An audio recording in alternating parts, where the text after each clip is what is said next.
Court come to order. All right, good morning, ladies and gentlemen. Please be seated. We're back on the record in the matter of the state of Georgia versus Khalif Adams et al. in 22 SC 183572. Go ahead and take roll for the morning. Let's see, Mr. Stillwell and Mr. Botts and Mr. Sharp. Good morning, gentlemen. All right, Mr. Williams, Mr. Steele. Good morning. Good morning, Your Honor. Mr. Kendrick and Mr. Weinstein, good morning. Good morning, Your Honor. All right, Mr. Ewing, Mr. Matthews Sr., good morning. All right, Mr. Nichols and Mr. Harvey, good morning. And Mr. Ryan and Mr. Williams, good morning. All right. All right, Mr. Smith, Mr. Uhowski, Ms. Love, Mr. Atkins, and Mr. Brown, good morning. Good morning. All right.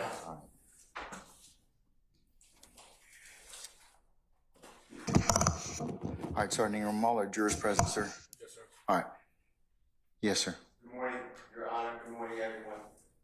Your Honor and everyone, with the court's permission, the Sheriff's Office approved it. Sitting to my right is Jack Pines, P-I-N-E-S. He is a rising second-year law student at Georgia State University. Are you charging for these experiences, Mr. Steele? You're cycling through a whole bunch of people, you know? Take them all. They're great lawyers to come to. No, it's free labor, okay? Subsidized labor. But what, Mr. Pines? Yes, sir. Good morning, sir. Good morning. Yes, he's welcome to be here. Thank you, sir. All right. Anything else? On behalf of Mr. Williams. Okay, anything else before I call for our jurors? Oh, good morning, Ms. Haltwinger. Good morning. And where's Mr. Kokomo? Good morning. All right, good morning. Where's Ms. Knight? Did y'all let her go or something like that? Never. All right, okay, all right. Summon our jurors, please, sir.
All right, ladies and gentlemen, please be seated.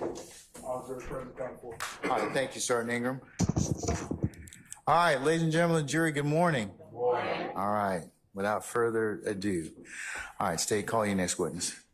Good morning, Your Honor. At this time, the state calls to the stand Mr. Ira Singleton. All right, summon Mr. Singleton, please. Mr. Singleton, good morning, sir. Sir, if you would please approach the witness stand. Once you get there, if you'd be so kind and turn and face Sergeant Ingram and be sworn as a witness before you sit down, sir.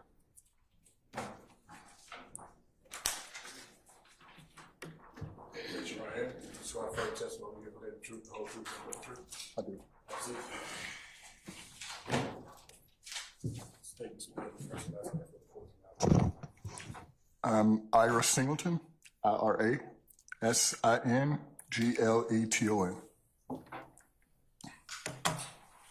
Good morning, Mr. Singleton. Morning.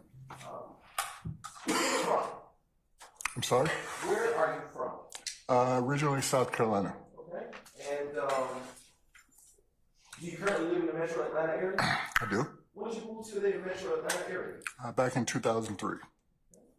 And have you resided here for have you resided here for the major portion of your time since relocating? Yes. Okay. And what is your educational background? I attended Coastal Carolina University, graduated in '94 with a business degree. Okay. And where's Coastal Carolina University? Conway, Myrtle Beach, South Carolina area. I'm just gonna wait for the microphone.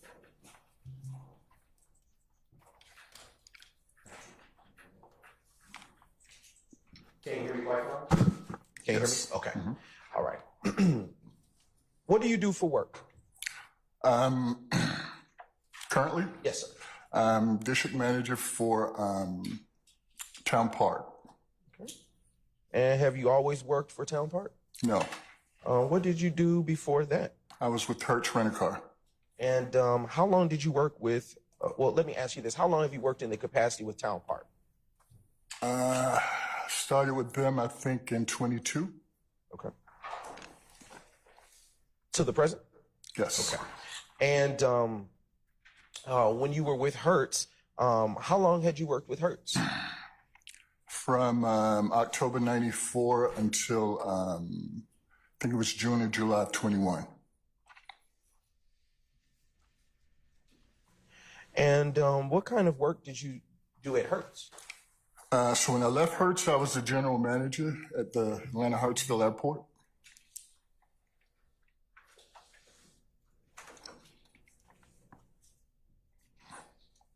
And what was your first role when you arrived to Hertz? First role? Yes, sir. I started out at Hertz in Myrtle Beach as a counter sales agent. So I rented cars. Okay. I did that for a couple months. Okay. And you said you did that for a couple of months. Did something change after a couple of months? I was promoted. Okay. So yeah, I kind of moved up through the ranks. Okay. Became a manager, and that's how my career started. All right. And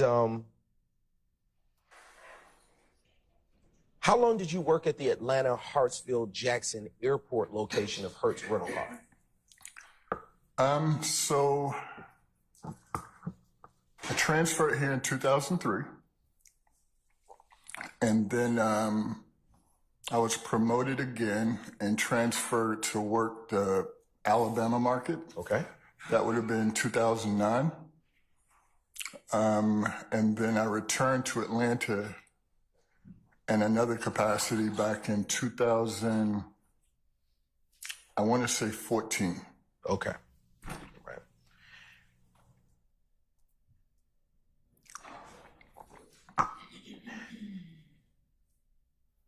And how many years total did you work for Hertz? About 26 and a half years. Okay.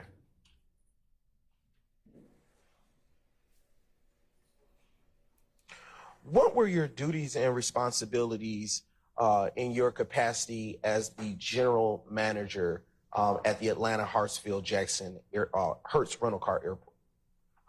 Atlanta Hartsfield Jackson location of Hertz Rental Car. Basically, the P&Ls, overall service, sales, and just growth of the business. Okay. When you say P&R, what is that? P&L? P&L, excuse me. Oh, just your income statement, profit and losses. Okay. Sorry. No problem.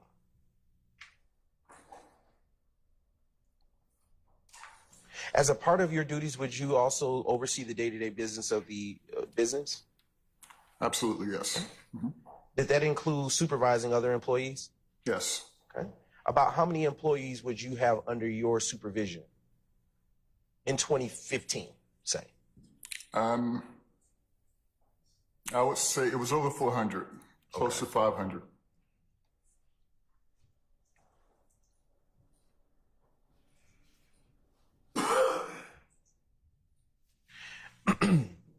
And as a part of your capacity as the general manager, would you oversee them directly, or was there someone beneath you to directly supervise them? So as a general manager, I had 2 assistant GMs. Okay. And under them, you had different levels of managers. So it was a total of 30 managers, I think, somewhere around that number. And when you say 30, is it correct? Is it fair or correct to say that those 30 managers worked underneath the 2 assistant general managers? Correct. Okay. And Now, you talking 15 or you talking now? oh, in 2015. 2015, I was in a different capacity. I was, I don't remember what the title was, but it was like director of operations. Oh, okay. So, yeah. So I reported to the general manager then. I see. Yeah. And so those managers, yeah, they were the level under me. Okay. All right. And as a part of your role and responsibilities as the director of operations, well, let me ask you this. How long do you remember serving in that capacity? That would have been when I returned from Alabama until, I want to say 2019, maybe late 18. Okay. Do job titles at Hertz change frequently to your knowledge? Of course. Okay. Why is that? Anytime there's leadership change, the new leader, depending on where they come from, what their background is, they would change titles. At one point, I was a city operations manager, then I became a director of this, a director of that. So yeah, it always changed. And in those changes of the job titles that you described, were there just name changes, or did your duties change as a part of those job titles? Just name change. Okay. So is it fair to say that your duties and responsibilities as the director of operations were the same as when you were general manager? No. Okay. What difference did you have in duties as director of operations versus when you were the general manager? So general manager, you're like the head of everything. Okay. And as a general manager, you will have directors that report up to you. And as director of operations, what distinction did you have as what distinction between director of operations? What were your duties and responsibilities as that? Basically similar to the general manager, because everything was aligned with your KPIs, right? Whatever the key points of interest are, that's what you're responsible for. So with operations, you have what we call the front of the house business, and then you have the back of the house. The front of the house would be anything dealing customer facing. Back of the house would be anything that's dealing with cleaning cars or servicing vehicles, maintenance side of it, this maintenance side of the business. All of that would be what we call back of the house. Okay. You say KPIs. Do you know what kind of things you would be focusing on as a KPI, key points of interest? Of course. Sales. Okay. Service levels. Growth. Those are the main ones. Okay. All right.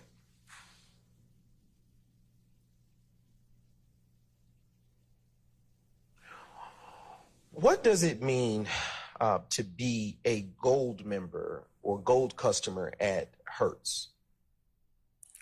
So gold is a service that anyone can sign up for.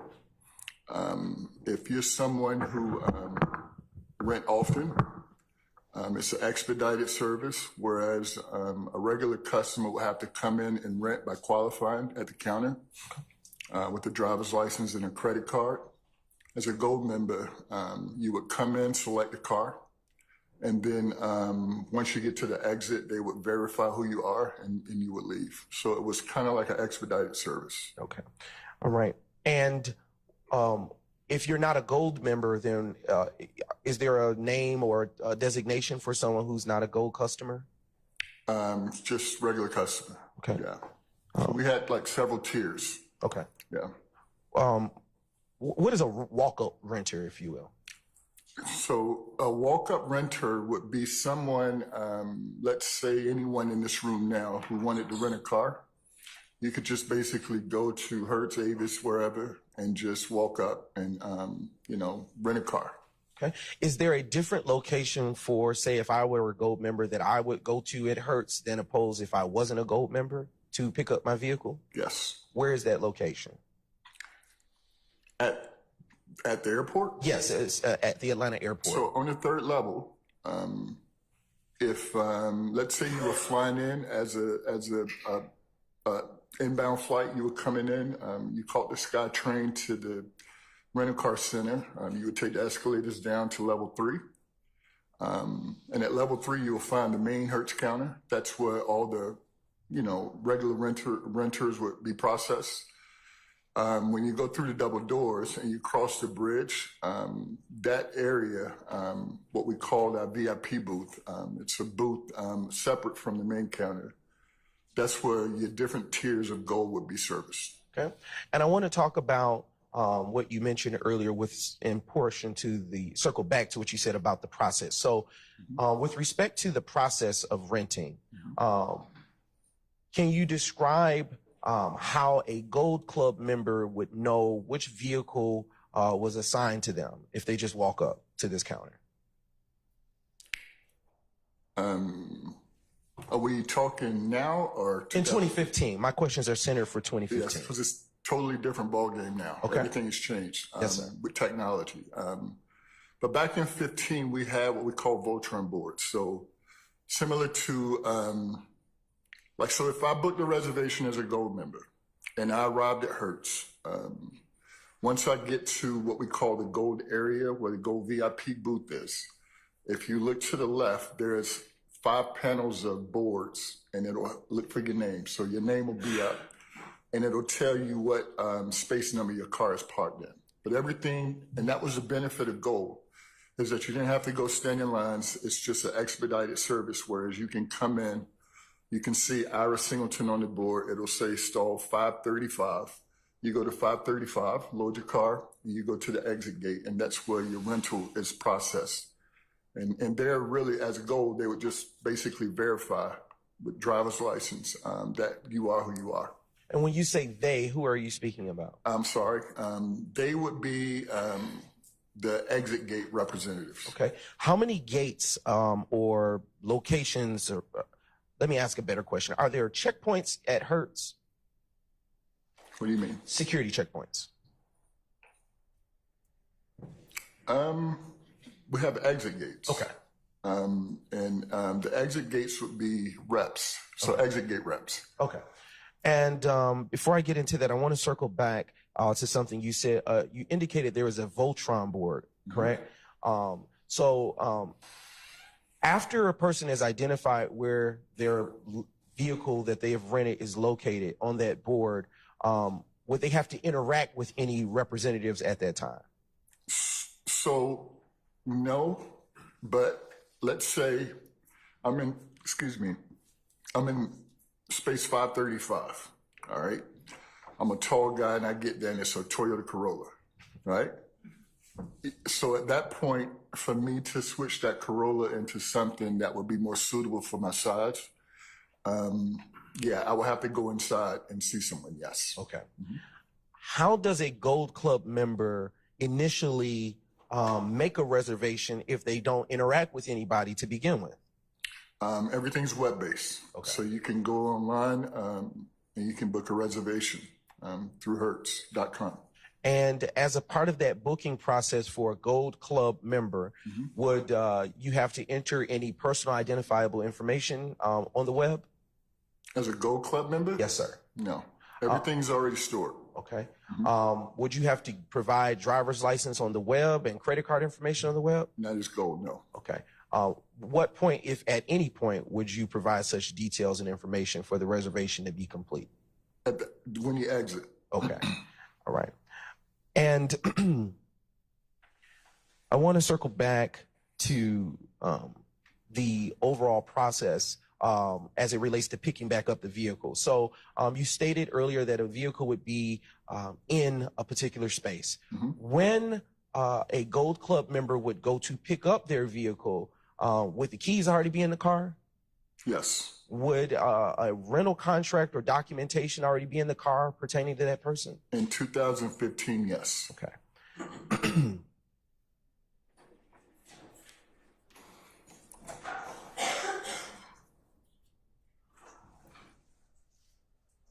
Okay. Would a So earlier you described, you made mention of the front of the business. Is the front of the business located inside of the airport? So when I say front of the business, in that term, that means anything customer facing. So anything that involves a customer, that's what I mean by that. Okay. As it relates to the process that you described you kind of touched on as it relates to persons who are not Gold Club members, what does that process look like for a person? You can answer the question. Repeat your question. Sure thing. What does the booking process entail for a person who is not a Gold Club member? Okay, so if I was to go online and book a reservation, I would have to go through the process of selecting a car that I want to drive. And to complete the booking, you would have to put in a driver's license and a credit card as a regular customer. Okay. And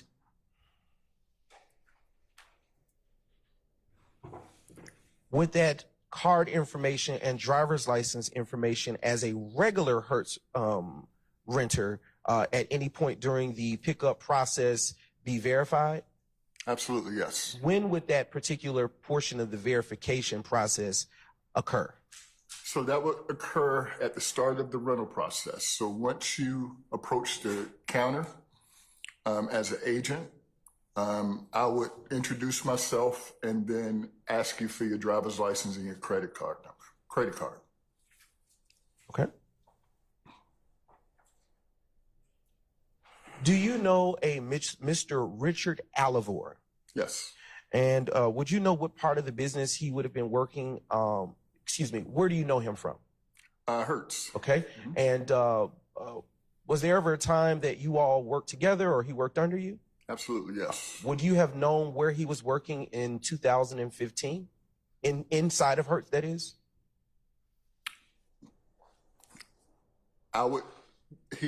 Back then, he was a gold agent. So he would work the gold VIP desk. That's where he was most of the time. Now, if he was working overtime, he possibly could be picking up a shift at the main counter. But in 15, Richard was a gold rep. Okay. And was he under your direct supervision? In 15, not direct. He had another manager that he reported to, and that manager reported to me. Okay. Now, I want to go back to what you were describing about vehicles being available for pickup based on what's printed on the board. Do you recall that part of your testimony? Yes. Okay. Can anyone just simply walk up and take a vehicle without having to go through any security checkpoint simply because the keys are in the car and the rental contract is in the car? That would be called theft. But could they, based on the security checkpoints you described earlier, just come up and take a car and leave? I don't know how to answer that one. Okay. This is Atlanta. It happened all the time. Okay. All right. Let me ask you this. As a part of Hertz security gate that you described at the end, Okay. are they supposed to check with a representative Absolutely. before clearing that threshold? Yes. So Okay. any customer that rented a car will have to exit the main exits, and it's 5 exits. Okay. And at any given time, depending on what day, we would have back in 15, 5 people at each one of the exit gates. There was also a service exit, which only employees were able to exit the service exit. Okay.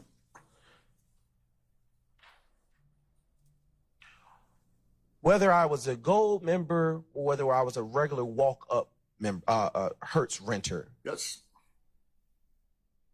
would Hertz always confirm, was it the policy or the procedure of Hertz to confirm that the driver's license identification and the person inside the vehicle were the same prior to leaving through the exit gate? Objection, that's an answer. Overruled, sir. You can answer that question. Regular customer, gold customer? Which one? Either.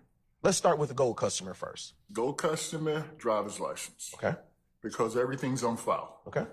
So as a gold member, currently, my credit card, my driver's license is on file.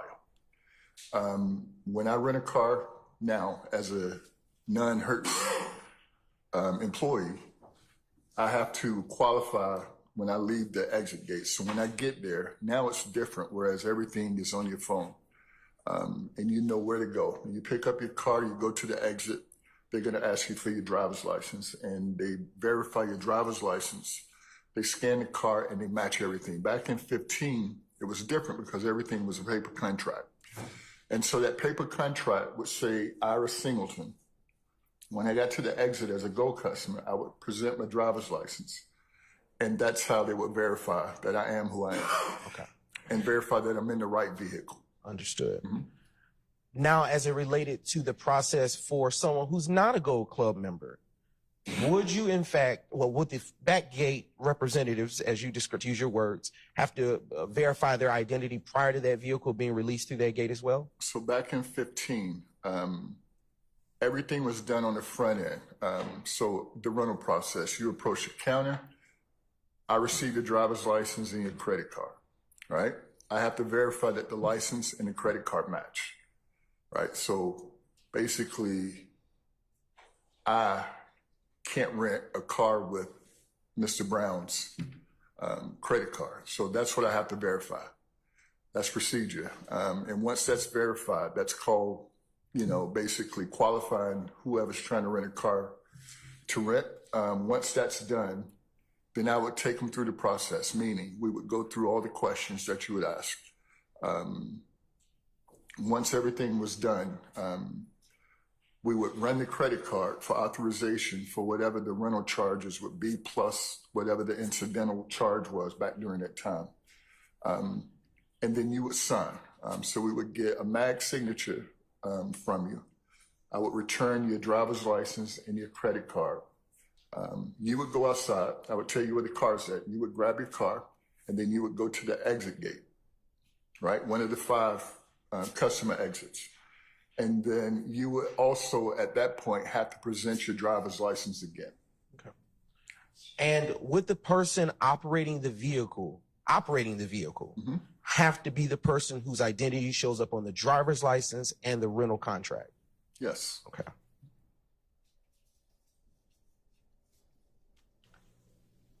What is an AAO?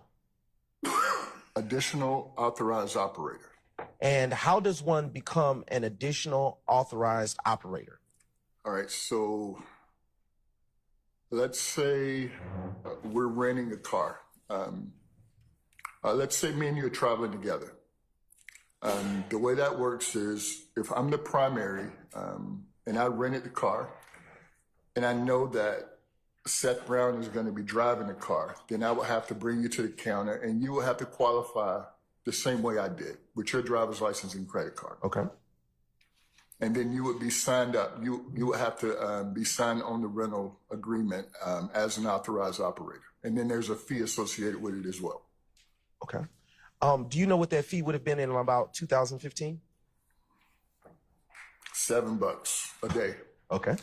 And does when a AAO is in the vehicle with, well, let me ask you this question foundationally. What is a primary user or primary renter? Primary is the one who had the reservation and presented the credit card and driver's license to actually rent the car.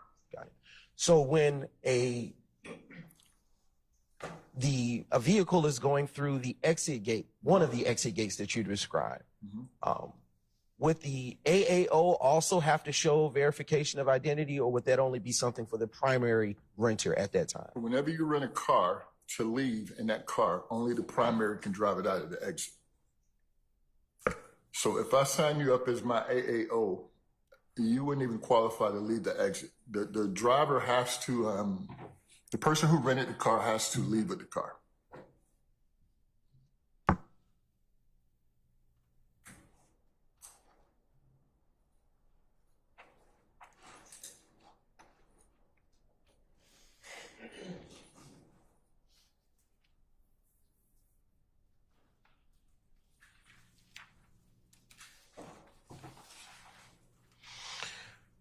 Mr. Singleton, as a part of your duties and responsibilities as the Director of Operations for Hertz in 2015, would you also have the responsibility to review documents from time to time? Yes. And would you also turn over documents to law enforcement if you receive such a request? So that process was different. Anything dealing with law enforcement or inquiries from local police, that would go through our regional security manager. And anything personal that was needed would have to, be subpoenaed, or, you would have to present some type of warrant. Okay. And pursuant to such warrant, if it, is presented properly, would then documents be allowed to be given over to law enforcement? Yes. Okay. I want to circle back to something you said earlier. Why do you have to be an AAO, or an authorized user or operator of a vehicle in order to drive it at a later time after it's left the exit gate? Well, it's actually to protect the renter and the person who's driving the vehicle. So let's say you get pulled over and you're driving a rental car from Hertz, and the officer asks you for your rental agreement or your contract and your driver's license. And it says my name, and then you're Seth Brown. I mean, that could be a problem for you with law enforcement. Okay. Is it also the case that, does being an authorized operator also have any relevance to insurance purposes? Yes. Can you describe what that relevance is? So if you took coverage from Hertz as the primary, meaning you're the person who rented the car, you're the one who's covered. So let's say you didn't have an authorized user on the car and something happened, then your coverage that you took from Hertz would be null and void. Same thing goes with, your personal insurance. If it's someone driving it that's not authorized, then possibly your insurance won't cover the rental car. Okay. Now, when you say coverage, are you referring to insurance? Yes. Okay. Is a rental record the same thing as a rental agreement for Hertz purposes? Yes. Okay. What is the daily reconciliation of business? Frank. Basically, it's a summary of things that have occurred that day. And are you familiar with daily reconciliation business? Daily reconciliation of business printouts? Yes. Okay. What is a transaction detail for legal inquiries print? Basically, it details everything that went on with that particular rental. Okay. And are you familiar or had any? Yes. Okay. And does Hertz utilize employee identification numbers? Yes. Would every employee have an employee identification number? Every employee dealing with guests, yes. When you're dealing with a customer, so to log into our rental system, you have to have that 4-digit access number, yes. And would you have had a employee identification number? Yes. Would Mr. Richard Alivor have had an employee identification number? Of course.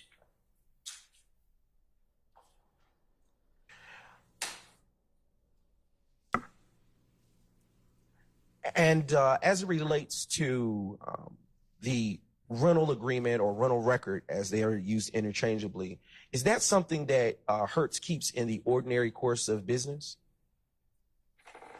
Is it something that it prepares for rental transactions in the ordinary course of business?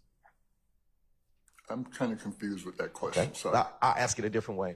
Does Hertz prepare rental agreements ordinarily for rental transactions? Yes. Okay. And are such documents prepared at or near the time of the rental transaction? During the transaction. Okay. as it relates to daily reconciliations of business prints, are those something that are kept in the ordinary course of business for Hertz?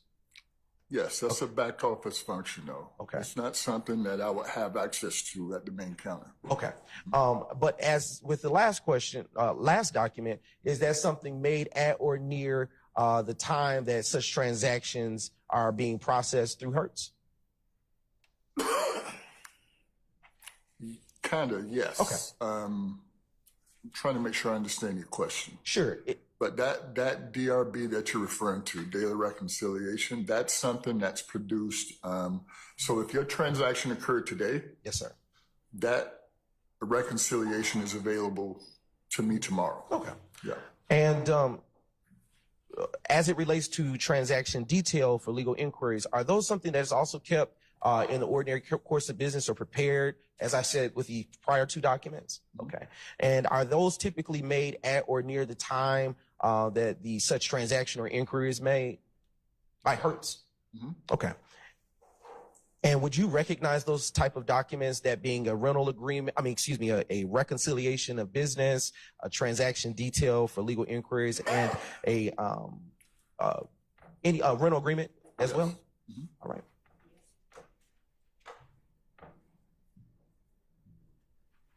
And for the record, are those yes? I'm so sorry. Yes. Okay. I am now showing defense counsel what has been previously shared in discovery and remarked as states exhibits 35 Yankee, let me restate, Madam Court Reporter, 333 Yankee, 335 Yankee, and 338 Yankee. Yes, sir.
get a number on that one, please. It's 338. That's 335. Okay. Yes. Your Honor, with your permission, may I approach the witness? Yes, you may. Thank you, Your Honor. Mr. Singleton, I am now approaching with the documents that have been pre-marked and identified for the record as states 333 Yankee, 335 Yankee, and 338 Yankee. Just ask you to peruse those, and after you've had a chance to look over them, would you look back up at me, and then I'll ask you some further questions.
Okay. One second. All right.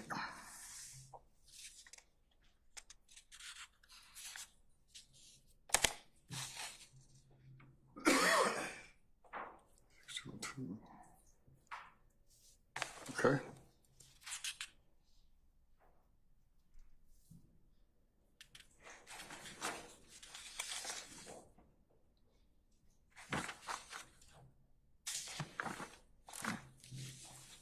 Okay. Okay. Have you had adequate time to review states 333 Yankee, 335 Yankee, 338 Yankee? Yes. Okay. Starting with states 333 Yankee, what is states 333 Yankee? All right. So this would be DRB information for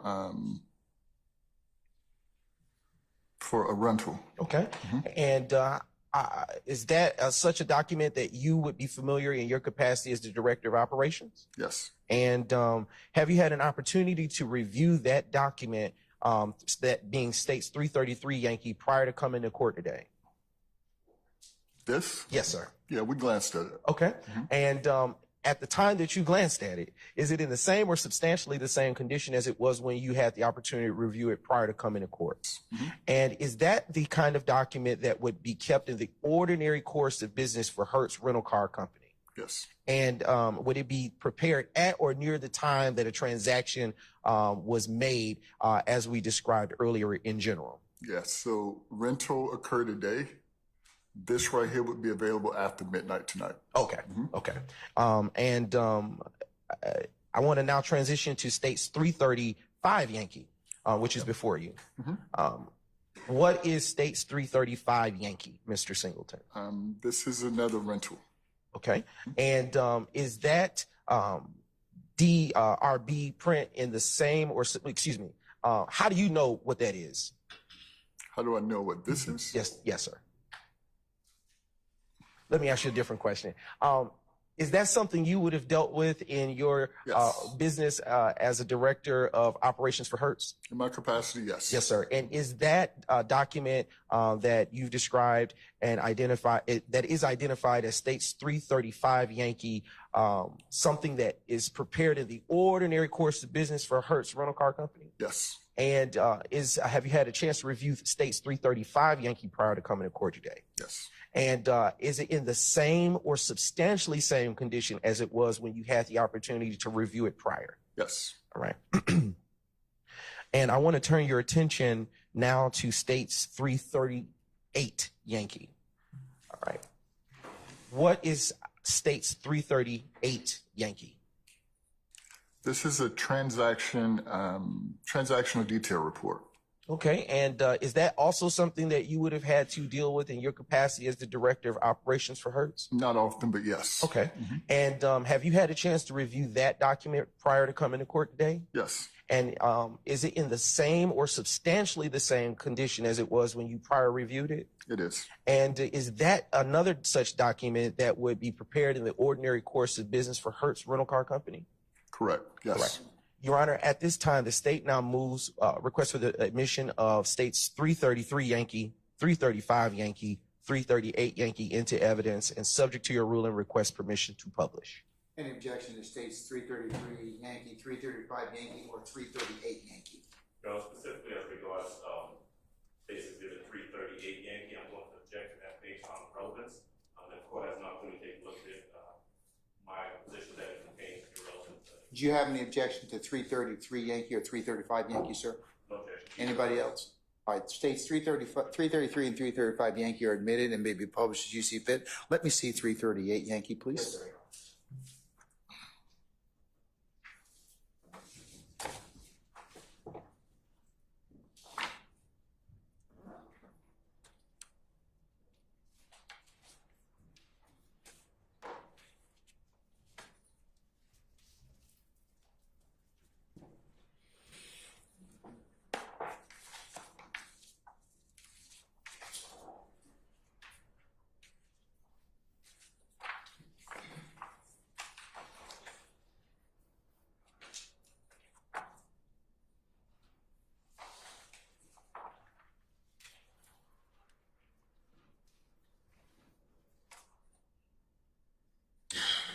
Mr.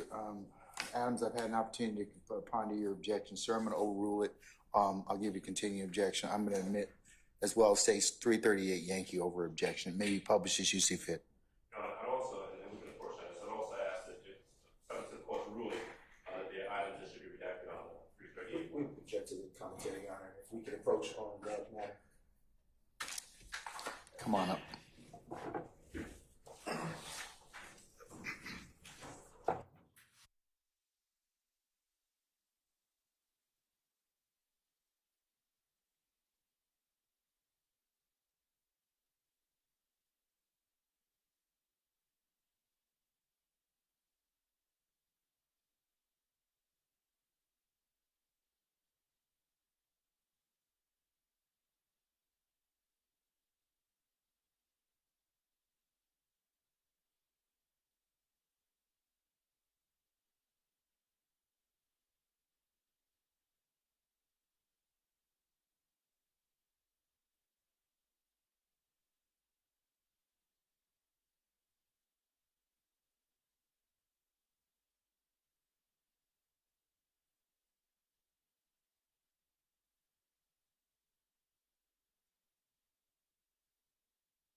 States 338, what Yankees admitted over objection. Thank you, Your Honor. And state is going to start with states 335, coming to 333 Yankee. And if you just give us a brief indulgence, Mr. Singleton, you will see something populate on the screen to your immediate left.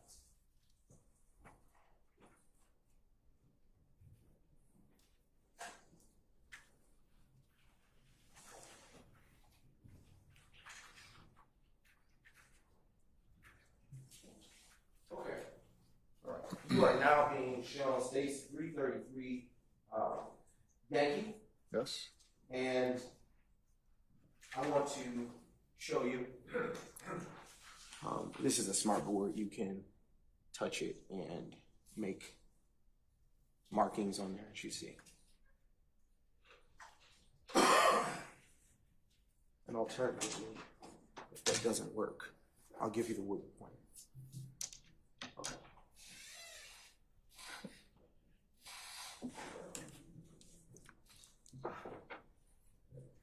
Starting with states 333 Yankee, can you tell the ladies and gentlemen of the jury what it is that we are looking at here?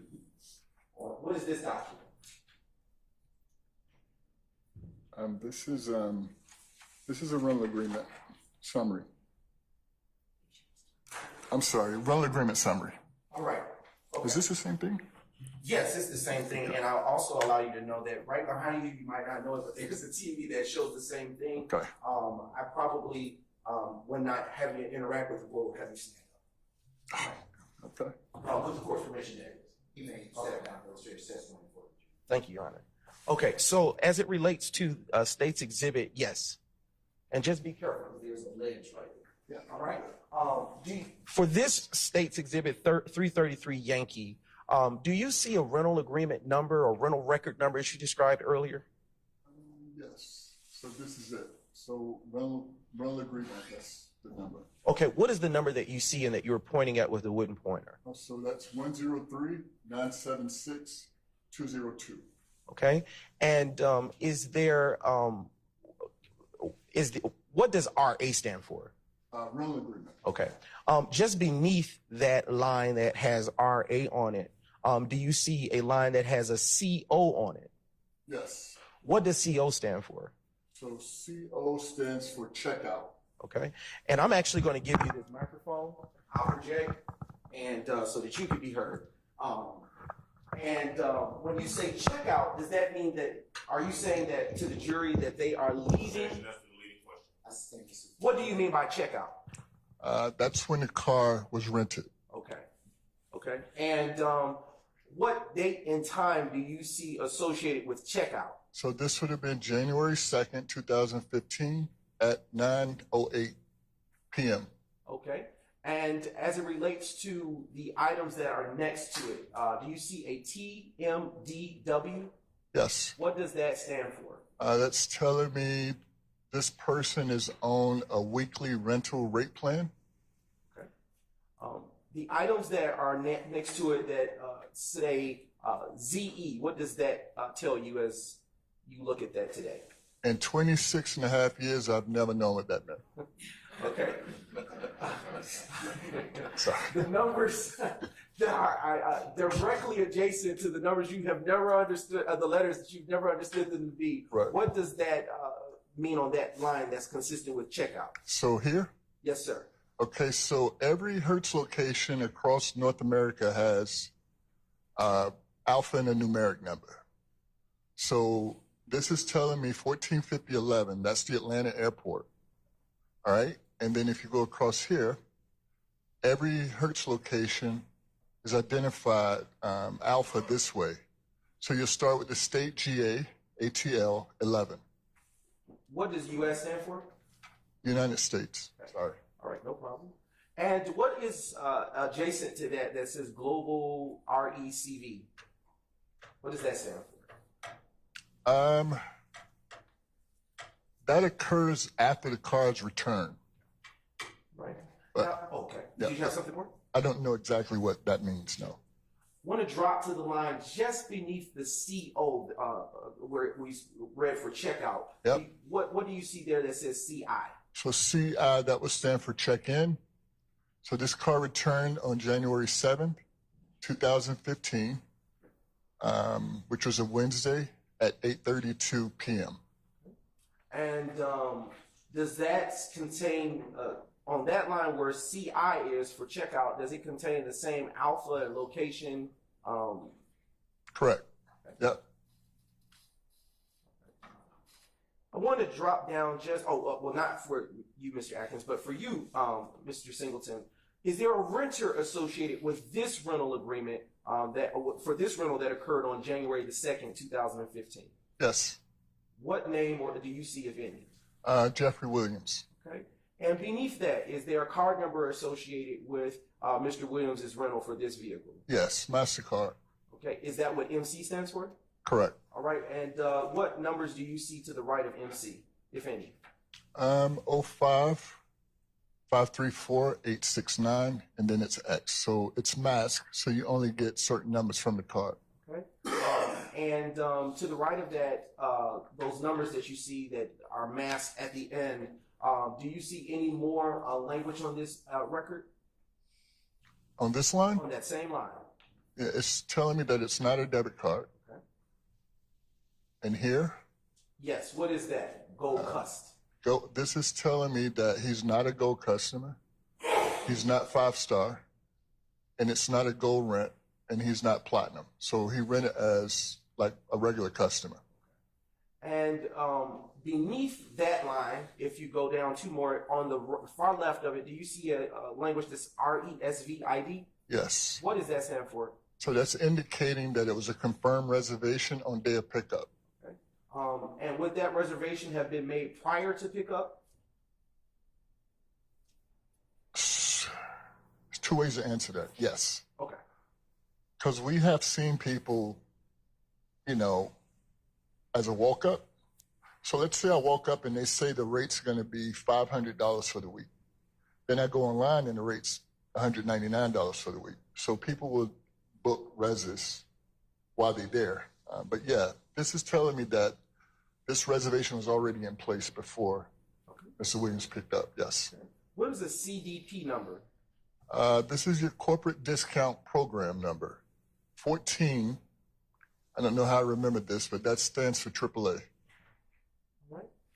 Okay. Now I want to go a little lower as it relates to, well, we're going to go to page 2 of this same document, which is identified as and admitted to evidence as States Exhibit 333 Yankee. Okay. All right. Do you see, I'll ask you this, is the rental agreement number the same on this page as it was for the last page? 6202, yep. Okay. And is the location the same? Is the location listed from where it was rented Yep. the same as on the first page? 145011, yes, Atlanta Airport. And what checkout do you see associated with this page, if any? January 2nd, Atlanta Airport. That's when it was rented. I'm going to turn your attention now to page 3 of this same document, identified as States Exhibit 333 Yankee. And on page 3, do you see a rental agreement number that is consistent with what you saw on the first page? 6202, yes. Right. And I now want to turn your attention to the first column on the far left side of this same document and ask you, what is never lost? Never lost is, what do we call it today? Navigation. Okay. Yeah, so never lost is a unit that we used to install in Hertz cars. And was that system or technology a part of this vehicle that was rented by Mr. Williams? The end indicator would tell me no. What is Prestige rent? So back in 2015, we had a Prestige car program. And so those cars would include just over-the-top Range Rovers, S-Class Mercedes, different types of vehicles like that. Was this a prestige rental Um, based on this record? I can tell you that in 15, probably no. But looking at the type of car, it would have been now. What about BMR Res? Where are you seeing that at? Oh, right beneath prestige rent. BMR, oh, excuse me, I said it wrong. BMR Res. Yeah, not familiar with that. Okay. Just beneath that line item, do you see a vehicle identification number? Yeah, this would be the VIN number to the vehicle that was driven, yes. What's the VIN number associated with this vehicle that was driven? This would be the Stingray Corvette. Okay. What is the VIN number associated with the Stingray Corvette that Mr. Williams rented on January 2nd, 2015? You need me to read the whole thing? Yes, sir. 1, G as in George, 1, Y, F, 2, D as in David, 7, 2, E as in Eddie, 512, 4682. All right. Is there a tag state? Is there a state associated with the tag Yeah, number? this is registered in Georgia. What is the tag number? Charlie Kite 1725. And what is a vehicle model?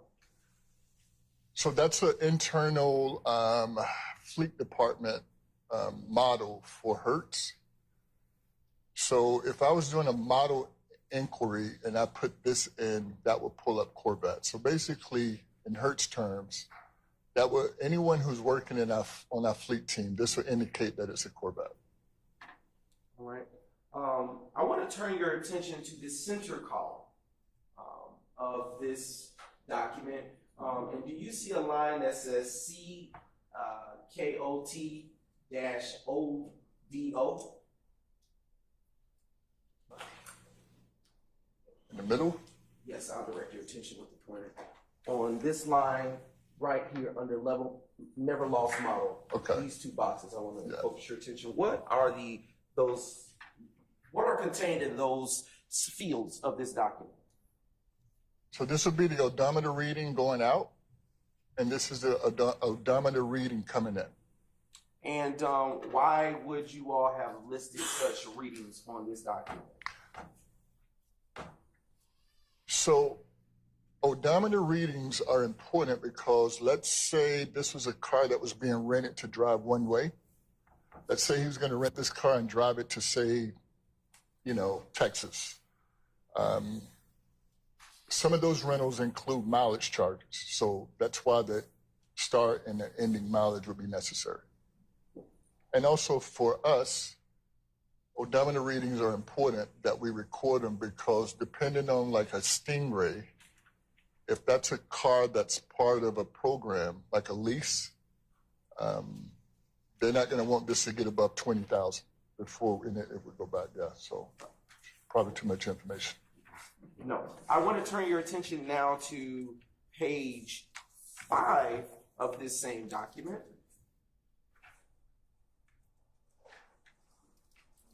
Yes, sir. Do you see on this document, on this page of the same document, the days charged? How many days charged Mr. Williams? How many days Mr. Williams was charged? Excuse me. Days charged was 7. Okay, and what is under driven? You see driven? Yeah, 4.98. Yes, sir. Not sure what that means. Right beneath the 4.98 number, how many miles driven do you see Mr. Williams had on this? So 279 miles is put on this car.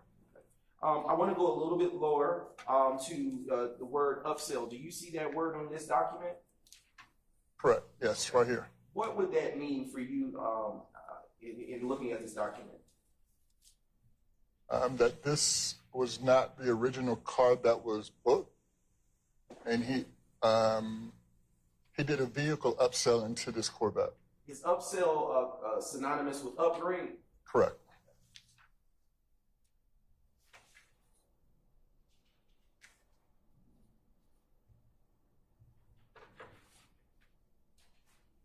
I want to turn your attention to the the next page of this document. All right. On the furthest right-hand column of this document, do you see a line that says age diff? Correct. What is that? That's telling me that the renter was underage and he paid a fee to drive this vehicle. Underage fee. What would have been considered underage for Hertz in 2015? Anything under 25. And I'm going to turn your attention now to the final page of this document, which is now page 7. I want to start with, on the furthest right-hand column, do you see a line that says birthday? Correct. What is the birthday associated with that column? 8/16/1991. Do you know that to be August 16th, 1991? Correct. All right. Do you see a line under that? Yes. What is the age at rental for Mr. Williams for this particular This is telling me he was 23 years old. Okay. Is there a second driver associated with this rental? No. Okay. And how do you know that? So if there was a second driver, that information would be here. And when you say here for the record, where are you speaking about? On the line under age at rental, it would say second driver age, and that would be listed there. Okay. And I want to turn your attention now to not States Exhibit, but the furthest left side column of this same document. Do you see an address associated with Mr. Williams' rental? I do. What is that address? So this address at time of rent, which would have been taken from the driver's license unless he indicate to us that the address has changed. It's 3424 Ruby H. Harper Boulevard, Southeast, Atlanta, Georgia, and zip code 30354. Is there a billing phone number associated with this address? Yes. Yes. What is the billing number? 404-798-8491. Is there a home number associated with this rental? Yes, 504-975-3904. Was there a driver's license number associated with this rental? Yes. Do you see any such digits on this type of? So again, for PID purposes, it's masked, but it's telling me he had a Georgia license, and this is the ending numbers of that license. Okay. I am going to now publish for your viewing States Exhibit 335 Yankee. And just a brief indulgence as Mr. Atkins pulls that out.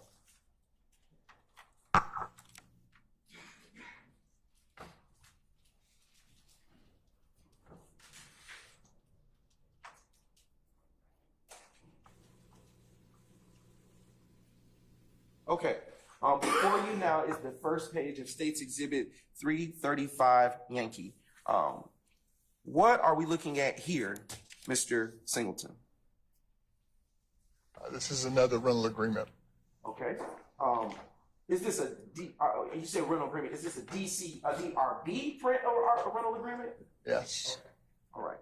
Do you see a rental agreement number associated with this daily reconciliation of business print? Yes. 105-939-735. Yes. And can you tell the ladies and gentlemen of the jury what was the checkout date, if you see any associated with this rental? So this one went out on January 7, 2015 at 8:34 p.m. Okay. And do you see any code next to the time that this checkout was for this vehicle? Yes. So this one went out on another weekly rate. This is a web weekly rate plan. So is it fair to say that this rental would have occurred on the reservation would have been performed on the internet? Correct. Okay. Is there a location associated with this, as with the last DRB report from where this vehicle was taken? Yes, 145011 Atlanta Airport, USGA ATL 11. Okay. And do you also see a check-in date with respect to this rental? Yes. What is the check-in date that you see with this rental? This one came back on 1/11/2015 at 1:50 p.m. Do you know that to be January 11, 2015? Correct. And is that, is the code or location for that return the same as it was for the checkout? It is not. So this one changed to a standard daily rate. And this is still showing that it checked in at the Atlanta airport. And Mr. Singleton, can you tell the ladies and gentlemen of the jury, as it relates to State's Exhibit 335, Yankee, is this rental agreement, this daily reconciliation of business print associated with any particular renter? Yes, Who is the renter associated with this DRB print? it's Jeffery Williams. All right. Is there a card number associated with this DRB print? Correct. What card number do you see? MasterCard. And it's the 1534869. Is there any alpha numbers after that? Just, it's mass, so X, yep. All right. Is there, next to that, on that same line of this document, do you see any language saying debit card? Yep, so this is telling me that it's not a debit card. Okay. And for this DRB print, can you tell if he was a gold customer? Not with this page, no. Okay. To the furthest right column of this Oh, document. I'm sorry, yes. Okay. So this is telling me that this is a regular rental. Gold customer, no. 5-star, no. Gold rent, no. So yeah, none of this. Yeah, it all indicates that it was rented at the in the normal rental. And when you say at the normal rental, are you saying that he would have had to come up to the regular counter that you described earlier to make this transaction? Yes, but we process rentals, and you can do a regular rent at any terminal. So if you're inside the Gold VIP booth, you can do a regular rent. If you're at the main counter, of course, we do regular rents there. Okay. All right. Is there a now turning your attention to the furthest left-hand side of this document, is there a reservation ID associated with this rental transaction? Yeah, it's right here. And when you say right here, what numbers or digits are you looking at on this document? All right, so that's G 443058 12 F as in Frank 4. Beneath that, well, I'm going to turn your attention, to the center column, do you see a line that says days driven? Yes. What numbers, if any, do you see associated with days driven? Days driven was 3.72. Days charged was 4. Okay. Why is there a difference between days driven and days charged?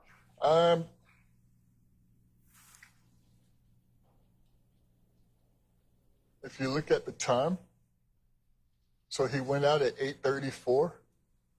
If he would have brought it back closer to 8:34, days driven would have been 4. So it's kind of like, because it came back early that Sunday. It came back early. So I want to, and you don't have to publish it, I just want to show you the prior state's exhibit that was admitted and have you look at it, which was state's 333 Yankee. Keep this one up, Mr. Atkins.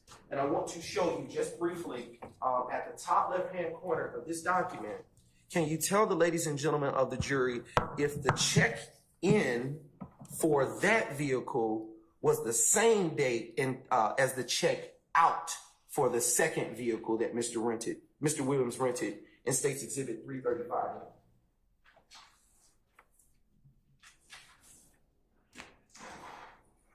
Hold on.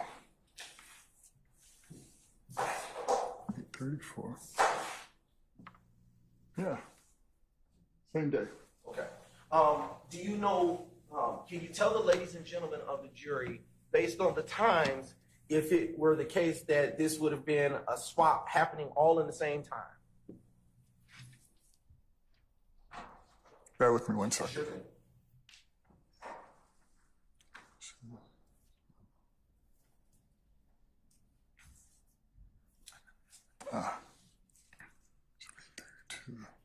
Yeah. Yes. Okay. So yeah. I didn't mean to interrupt. You can finish your statement. Yeah, so one was, one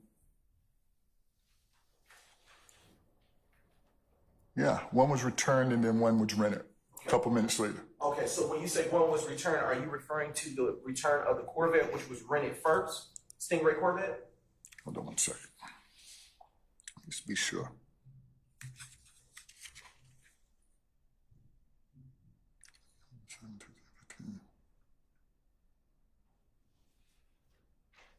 Yeah. So the Stingray was returned.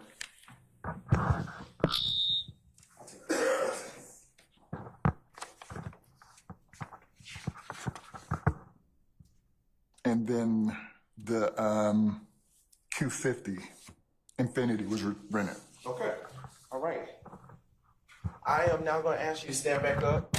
And I'm going to give you this microphone back. And I want to direct your attention to the second page of State's Exhibit 335 Yankee. All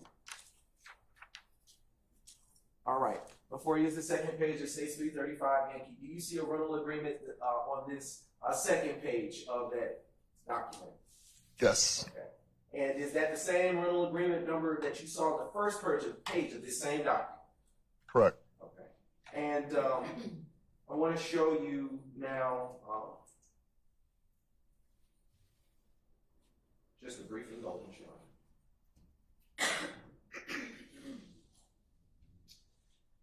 Okay. On this second page of this same document, do you see a checkout due date? No, well, first, do you see a DRB date on the first column?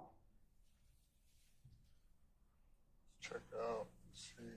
Where is, oh, yeah. DRB date is January the 11th, 2015. Would that have been the date that the vehicle was returned to Hertz? That is correct. Okay, and do you beneath that same line see a checkout due date? Correct. What is the date associated with the checkout due date? January 12th. From your understanding of this document, would that mean that the vehicle was returned?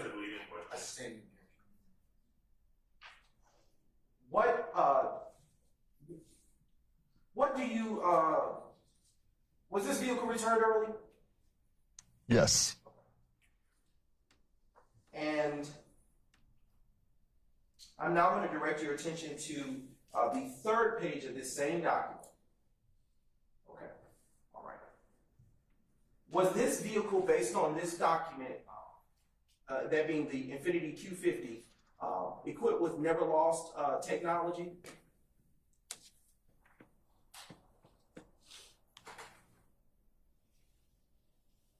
Yes. And you're pointing, for the record, are you pointing to the line of model? So under model description, it's telling me that this car is a never lost Q50, rear wheel drive with the sunroof. And are you referencing SUN for sunroof on this Infiniti Q50? That is correct. Okay.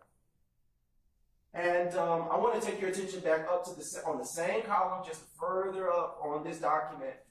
Do you see a vehicle ID number associated with this Q50 Infiniti that is equipped with the sunroof? That is the VIN number, yes. Do I need to read it? Yes, please. J, N as in Nancy, 1, B as in boy, V as in Victor, 7, A as in Apple, P as in Paul, 7, E as in Eddie, M as in Mary, 680965. Right. Is there a tag, a state associated with the tags for this Infiniti Q50 equipped with a sunroof? Yes, this one has a Florida registration, a Florida tag. Okay. What's the tag number associated with this Infiniti Q50 equipped with a sunroof? S as in Sam, 322. U as in unicorn, S as in Sam. And what is the vehicle model? This again is a fleet code internal for Hertz, N5QN. All right. I want to ask you something that pertains to the prior page that we looked at, and you don't have to switch the page. I just want to ask you, Mr. Singleton, what is a checkout due date?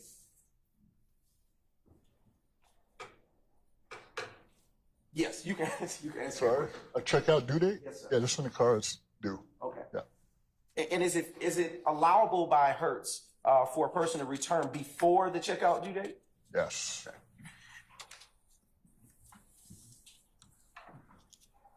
All right. I want to turn your attention to the furthest right-hand column of this same page on State's Exhibit 335 Yankee. And to the first line that appears there, do you see one that says car/truck IND? Yes. What is the letter, if any, do you see to the right of that? C is in Charlie. Okay, and the C, what does C mean? That's indicating that it is a car. Okay. And I'm now going to turn your attention to the next page in subsequent order on this same document. And actually, we're going to go to the next page after that. I apologize. Okay. You are now looking at the fifth page of State's Exhibit 335 Yankee. I want to inquire of you, do you see a rental agreement number associated with this same page? Yes, sir. Okay. And do you see underneath that rental agreement number an area where you see RQs? Yes. Okay. And underneath that, do you see a day's charged? Yes. How many days charged do you see? 4. All right. And what in that furthest right-hand column on that same line, do you see free? I mean, furthest left-hand column, furthest right-hand column of the left side of this document, do you see a word that says free? Correct. All right. And what does that pertain to, if you know? Couldn't tell you. Okay. All right. But nothing's free. That might be what the N is for. All right. How many miles driven? How many miles did Mr. Williams drive in this vehicle that he rented? So with this particular car, he did 271 miles. Okay. And in this Infiniti Q50 with the sunroof, can you tell the ladies and gentlemen of the jury if there was an upsell? Correct. So that amount is here. And what is that amount that you see on that document? $400. And why was there an upsell? Based on this document, can you tell the ladies and gentlemen of the jury what kind of upsell that would have been? So that's not listed here, but if you go back to the top, that's not here either. That's on a document that we saw earlier. It'll tell you what was actually reserved and what it was upgraded to. All right. Okay. Excuse me. And I want to turn your attention to the next page in subsequent order that appears on State's Exhibit 335 Yankee. Mr. Brown, Yes, before sir. you do that, I have a good authority that people need to take a break. I understand. So we're going to go ahead, ladies and gentlemen, we're going to go ahead and take a comfort break, about 10 minutes, and then we'll come back, all right? All right, all rise.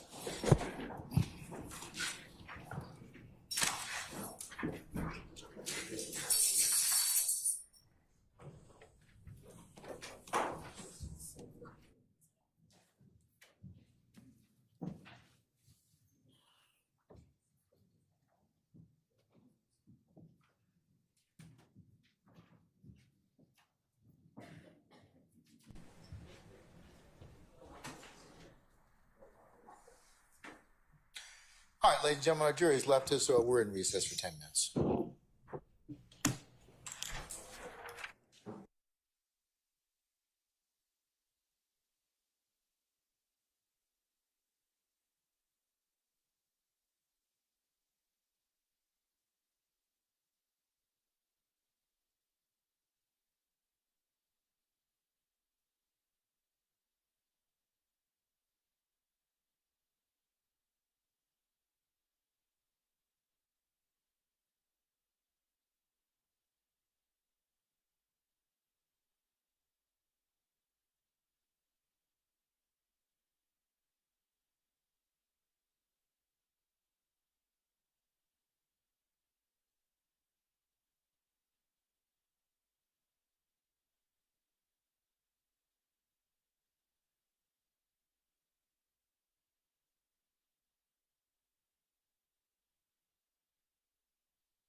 All right, ladies and gentlemen, please be seated. All jurors present, count for judge. All right, thank you, Sergeant Ingram. All right, Mr. Brown, whenever you're ready, sir. And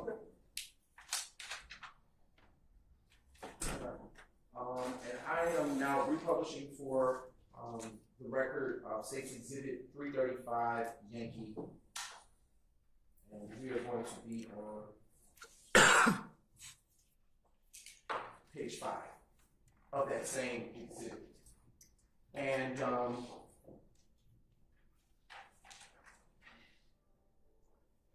right, actually we're going to go to the next page, page 6, Mr. Atkins.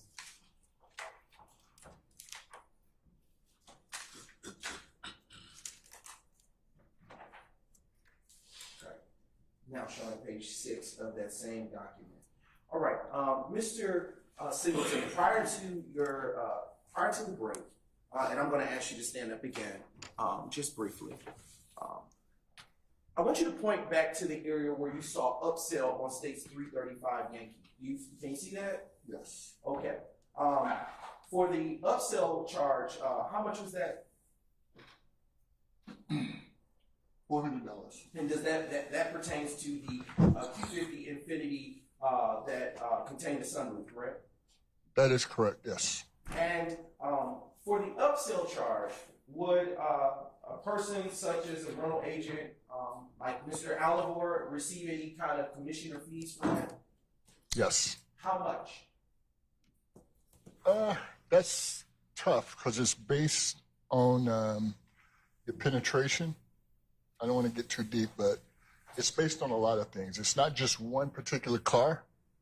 So like with this vehicle, it's telling me the rate was $92.50 a day, and his upsell charge for 4 days would have been $100 a day. And so yes, he's commissioned off of that. Okay. And say I have rented 2 cars to Mr. Williams with an upsell. Would I receive a commission from both such rentals? Objection as to relevance. I'm overruled the objection, sir. You can answer that question. Yes, you're commissioned off of your sales. All right. I am now going to turn to I want to keep you on the same page, and I want to show you in the furthest right-hand column of this same document, do you see the area where it says age difference as in the prior State's exhibit? Yes, $80. And it's an $80 charge in Yes. total? Yes. Okay. And do you see beneath, all the way at the bottom, a total for all of the charges? Yes, correct. So Oh, total charges was $1,278.83. I'm now going to turn your attention to the final page of State's Exhibit 335 Yankee. And I'm going to ask you to focus your attention on the top left-hand corner of this same document. Do you see a rental agreement number associated with this same page? Yes. See a checkout date associated with this rental? Yes, January 7, 2015. Okay. And do you also see a customer ID number on this page? Yes. What is that customer ID number associated with Mr. Williams' rental of the Q50 Infinity with the sign? I'm not sure. Do you see those numbers next to customer ID number? ID? Yeah, 05207 Okay. 88991. Okay. And now I want to turn your attention on that same line. Yes, sir. Do you see auto gold all the way across? Yes. Okay. And what is the code, if any, do you see associated with that line? For auto gold? Yes. No. Okay. Do you see anything beneath that line? Yes, it's birthday. And what is the birthday associated with that line? August 16th, 1991. Do you see a line beneath that line for the birthday? Yes. What is the age at rental? 23. And do you see if there is a second driver associated with this vehicle? There is no second drive associated with this vehicle, no. And are you able to say that because the line is blank? That is correct. Okay. I want to turn your attention to the name of the rental. What is the name of the rental for this? Jeffery Williams. Is that the same name that was on the first state's exhibit, identified as state's exhibit 333 Yankee? That is correct. All right, now, is there an address associated with Mr. Williams' rental? Yes, What is his address associated with this rental? 3424 Ruby H. Harper Boulevard, Southeast, Atlanta, Georgia, 30354. Okay, now I want to go to the lines just beneath the city and state. Do you see a home number associated with this rental? Yes, it's 504-975-3904. Do you see a billing number associated with this rental by Mr. Williams? Yes, that is 404-798-8491. Do you see a driver's license, country and state associated with his license? Yes, driver's license, state of Georgia, and of course it's mask, 50, like a GA. Okay. And I am now going to turn your attention to the line on the furthest left-hand column of this same page on this document. Do you see a line that says CC1? Yes, What does that stand for? credit card that was used to pay for the rental. What is the credit card associated with this rental? The number is mask, but it's 534869. That's what's available to see. Okay. Is there anything that follows that last digit of 9? I'm sorry, XX. Okay. And I want to ask you to turn your attention to the second line underneath. What does CC2 pertain to? And be careful, that ledge is really close to, you're really close to the ledge. Now, we got it. All right, so CC2 would tell me, let's say the renter returned and they want to change the form of payment from MasterCard to, say, American Express. So that number would be on the second line. Right. So that's when you change the form of payment. Yes, sir. And I want to turn your attention now to, well, you can reclaim your seat.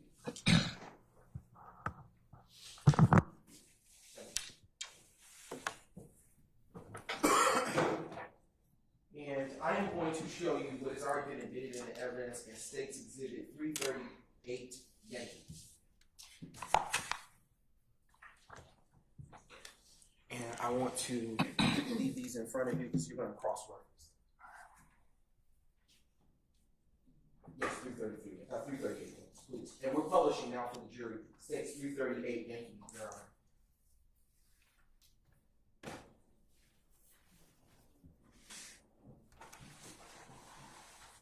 Okay. And if you could zoom in, Mr. Atkins, thank you. All right. To the top left-hand corner of this document, identified and admitted already in the evidence, it states 338 Yankee. Do you see any reporting periods associated with this query for this document? First page of this document. Yes. What is the reporting period associated with the first page of this document? Identified as states 338 Yankee. You looking for the checkout date? No. I want to direct your attention, and I am now approaching the witness and showing. Oh, sorry. Yes, sir. Mm-hmm. So this transaction was pulled from data warehouse. Oh, that's not. Excuse me. This was pulled from data warehouse December 2014, and the inquiry was from the 14th until 2016 March. What is this document? This is what we call a transaction detail. Okay. For legal inquiries. Okay. And for the reporting period that you see, do you see that? Yes. So bring in this mic. I'm not sure where it's coming from, Your Honor.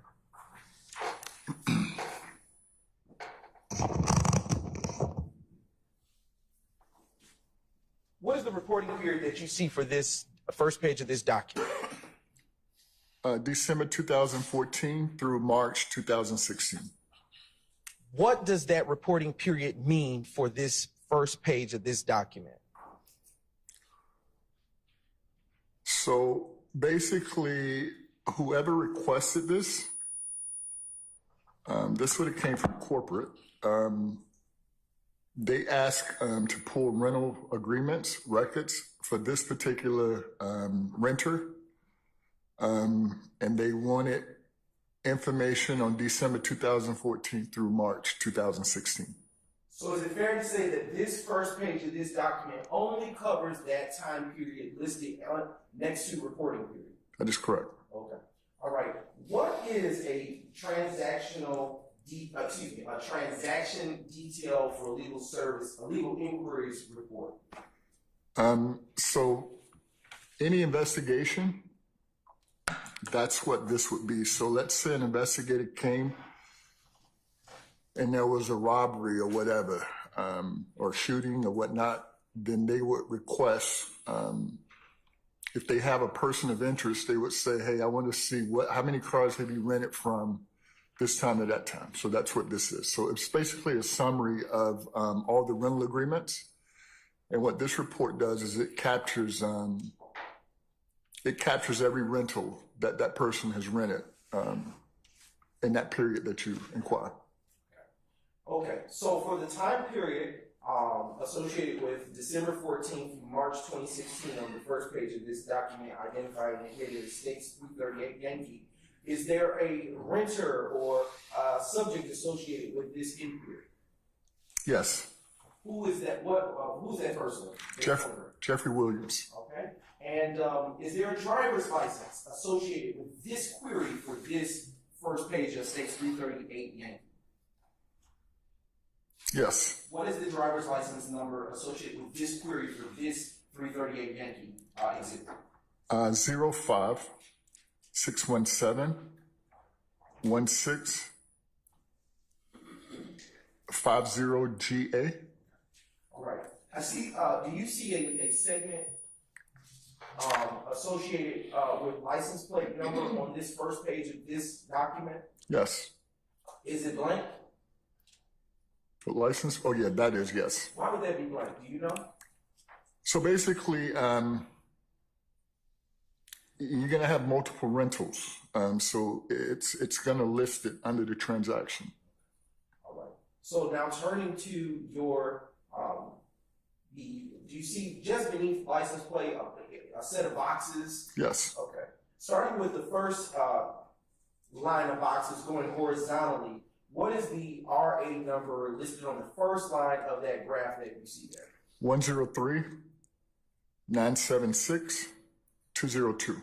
And does that, is that on, when it says RA number, is that pertaining to a rental agreement? Correct. Okay, I am going to approach you with states exhibits 332 and 332 and 334 Yankee, both Yankee. I'm going to position them as so for ease of reference. On the first line of that, on the first line of States Exhibit 338 Yankee, where you just read the rental agreement number, does that rental agreement number correspond to what rental agreement number is located on States 332 Yankee? Yes. Okay.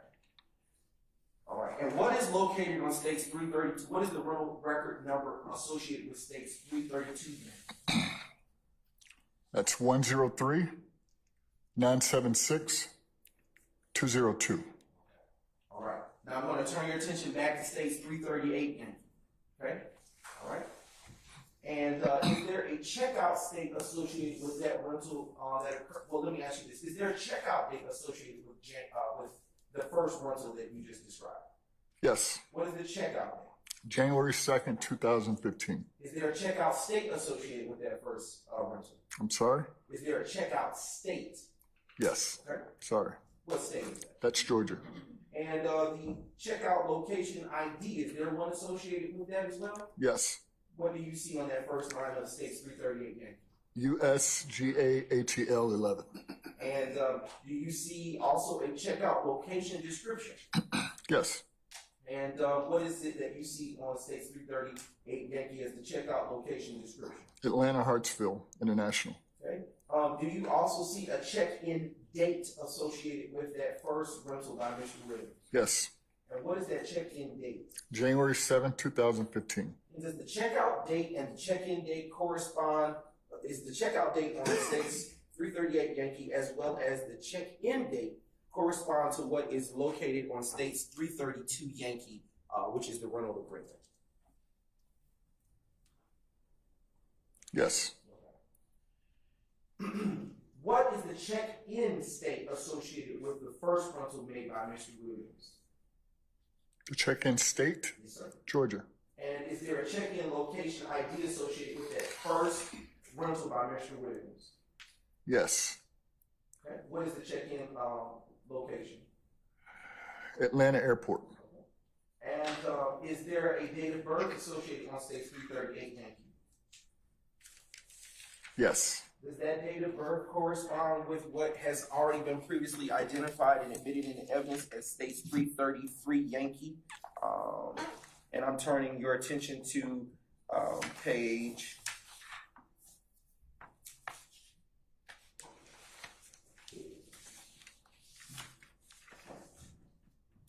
7 of that document.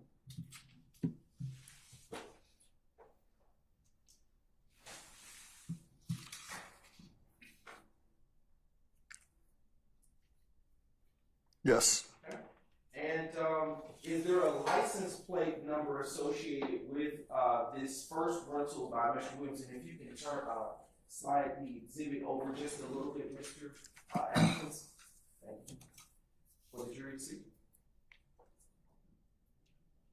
Is there a license plate number associated on state's 330 Yes. Yankee? Mm-hmm. And what is that license plate number associated with that first one? CCK 1725, Georgia. And does that license plate correspond with the first rental that Mr. Williams made on January the 2nd, basing your attention on state's 332 Yankee? Yes. Okay. And based on state's 338 Yankee, if you can go over just a little bit more, Mr. Atkins? All right. Is there a VIN number associated with that first rental that Mr. Williams had? Yes. What is the VIN number? 1G 1Y F 207 2E 124682. Okay, and I am turning your attention now to state's 333 Yankee. Does that VIN number that you just called off, that you read from state's 338 Yankee, correspond to what is listed on state's 333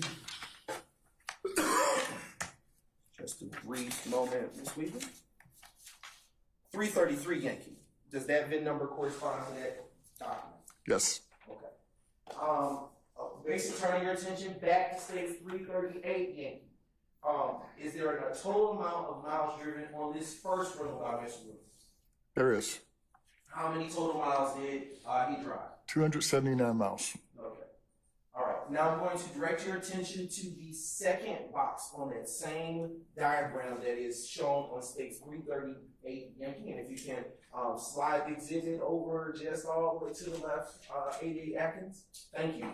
And can you tell the ladies and gentlemen of the jury what, if any, rental agreement number is associated with Mr. Williams' second rental that you see on state's 338 Yankee? So that's 105 939 735. Does that rental agreement number correspond to what is featured on state's exhibit 334 Yankee? Yes. And does that correspond also to state's, what is shown on state's 335 Yankee? Yes. All right. I'm going to now direct your attention to the checkout date associated with the second rentals that Mr. Williams made from the Atlanta Hartsfield Jackson Airport. What is the checkout date associated with that second?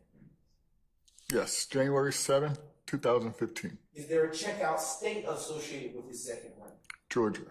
Is there a checkout location ID associated with his second rental? Yeah. USGAATL 11. Is there a checkout location description associated with that second rental?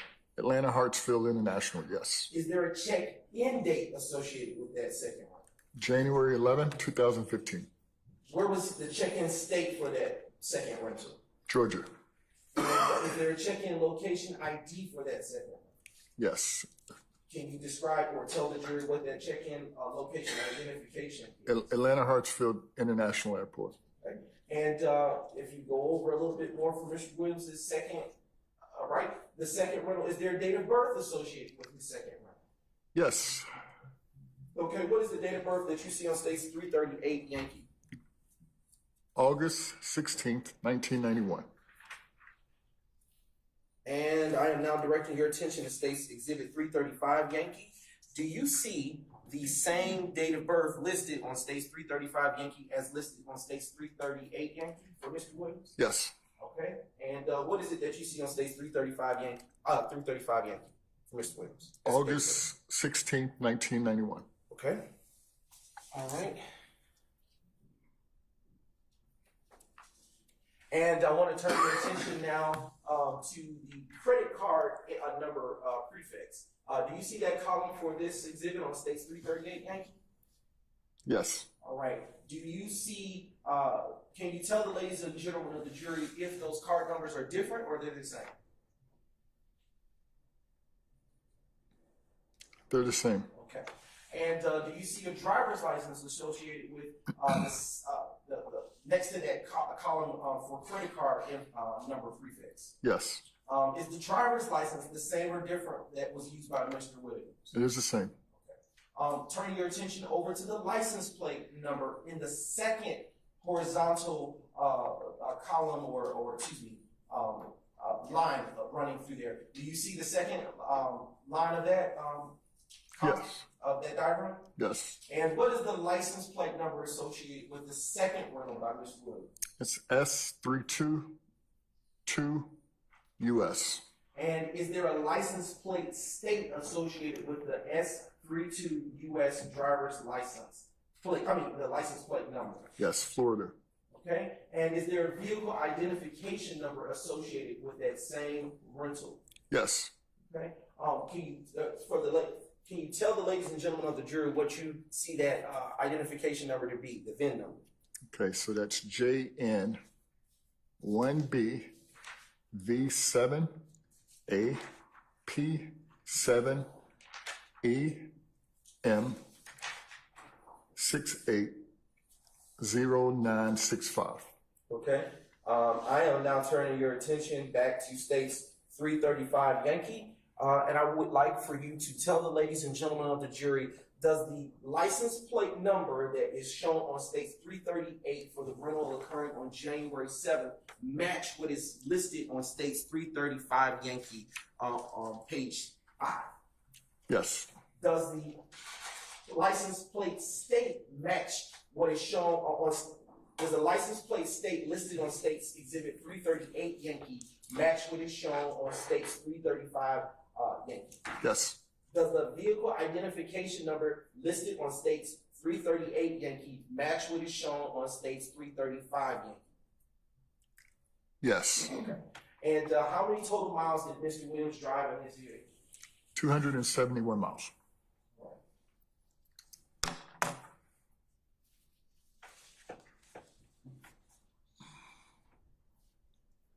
Just a brief indulgence, Your Honor.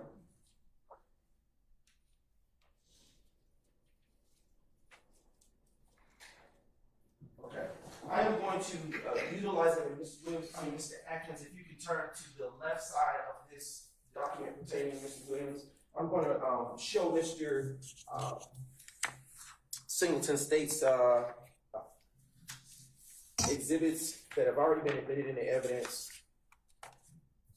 335, 333, the very first pages of these same documents. And I'm going to focus your attention on the line pertaining to the card number. And if you will, Mr. Atkins, slide it over just a little bit to the right for the ladies and gentlemen of the jury so they can see the card number column of that same exhibit of States 338 Yankee. A little bit more. Yes, sir. Keep going. All right, we're right there. Thank you. What do you see on States Exhibit 338 Yankee to the right as the card number used for both the January 7th rental of the Corvette Stingray and the January 7th, the January 2nd rental of the Corvette Stingray and the January 7th rental of the Q50 Infinity with the sunroof? 53486-9XX. Okay, and is that the same card number used for both rentals occurring on that, shown on that page of States 338 Yankee? Yes. And does that card number that you've seen on States 338 Yankee correspond with what is shown on States 333 Yankee? Yes. Okay, and does that card number also correspond with what is shown on States 335 Yankee? Yes. And was that card number that was just called out on both the first pages of States 335 Yankee and 333 Yankee? Yes. Just a brief indulgence, Sharon.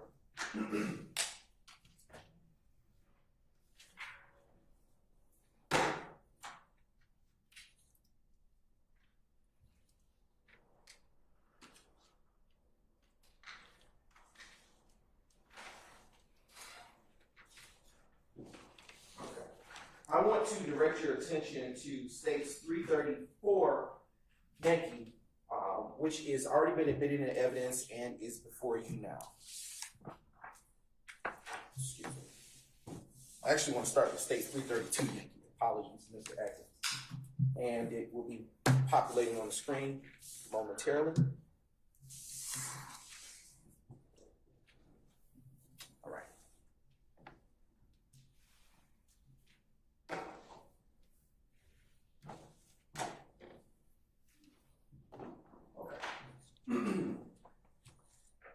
And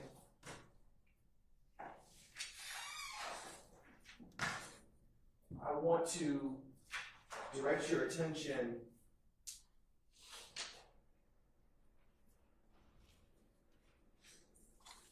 to the final page of States Exhibit 332 Yankee.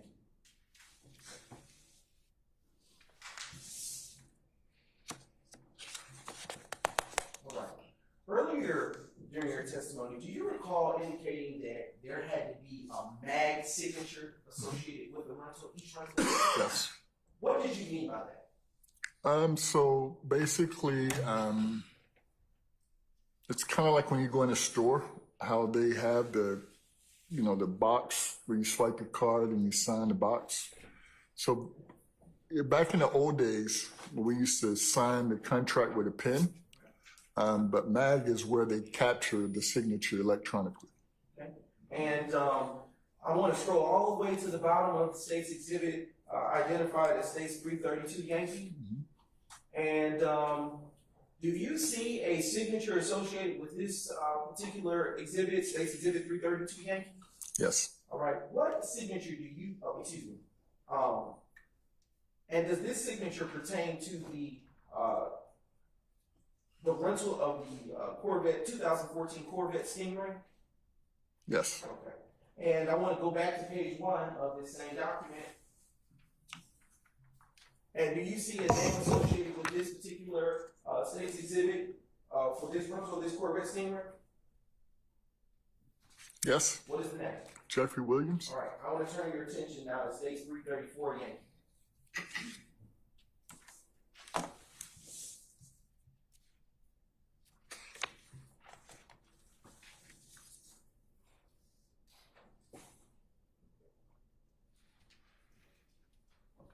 It should be coming up momentarily. All right. I want to go all the way to the last page of State's 334 Yankee, Mr. Atkins. All right. And if you go all the way to the bottom, that's what the first exhibit that we just did this with. Can you tell the ladies and gentlemen of the jury if you see a signature associated with this rental agreement? Yes. And does this rental agreement pertain to the 2014 Q50 Infinity with the sunroof? Yes. And let's go to the first page of this document. And on the first page of this document, do you see a renter's name associated with this Q50 Infinity with the sunroof? Yes. And what is the name of that person who rents this vehicle? Jeffery Williams. All right. I am now going to publish basic, well, let me ask you a few questions first. As a part of being in the managerial roles at Hertz, would you have any benefits or perks? Yes. I'm gonna object as to the relevance. It's very relevant. Your Honor. I sustain the objection. I'll ask something more specific. Your Honor. Let's get to it. Yes, Your Honor. Are you familiar with 2014 Q50 Infiniti? Yes. How are you familiar with that particular make and model of the car specifically? I mean, we rented Infinities, pretty much all the models. The Q50 is one that I've driven before, and yeah, Okay. Have you ever driven personally a Q50 Infiniti? I have. Okay. And was that your car? So I had a driving privilege. Okay. So yeah, I could drive anything. Okay. And when you say driving privilege, what does that mean? So that means part of, which goes back to part of the job, which is included in the salary is, you know, for the 26 and a half years that I worked for Hertz, I didn't own a car. I drove a Hertz car. Okay. Mm-hmm. And how long did you drive the Q50 Infiniti that you just described? So part of, with our positions, the car had to be turned in weekly. But that wasn't to stop you from just switching into another Q50 if that's what your preference was. Okay. But how long did you drive?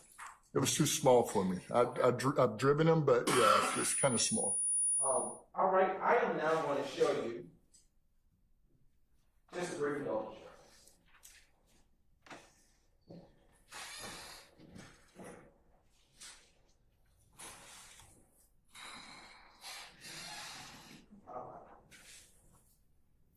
How often would you drive a Q50 Infiniti?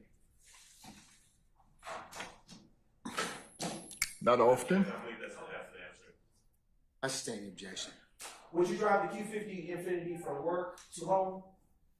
Yeah, I have. Okay. And would you recognize a Q50 Infiniti if you were shown one today? Of course. It's very relevant. Overruled, sir. I am now showing you what has been already admitted into evidence in states. 292 Yankee Lima Mike November, and it's going to populate on the left screen to you, the screen to your left. And for the record, Your Honor, okay, it should be coming here. And I'm going to allow you, if you will, let me get past you. Bring that back up. For the ladies and gentlemen of the jury, can you please circle if you see a Q50 Infiniti on the screen?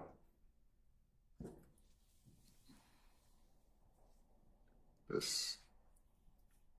Can you describe the color that you can see this Q50 Infiniti? So yeah, this one is silver. Okay. But yeah, this is a Q50. And can you tell the ladies and gentlemen of the jury if you see a date in the bottom left-hand corner of this screen? Yes, January 10th, 2015.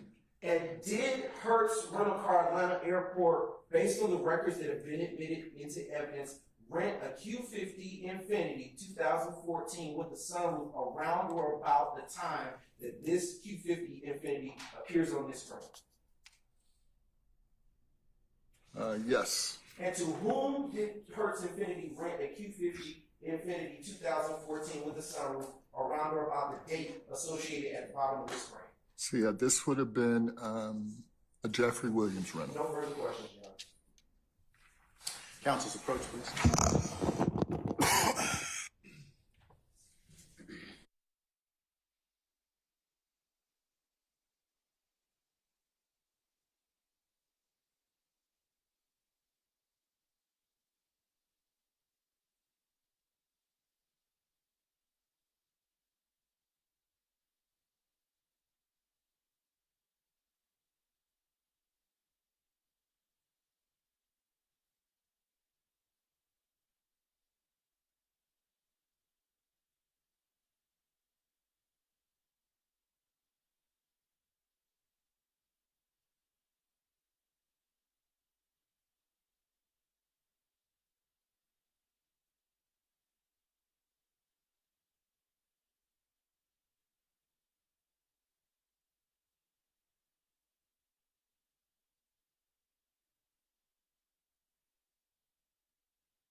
Okay, Mr. Adams, you can begin your cross-examination if necessary, sir.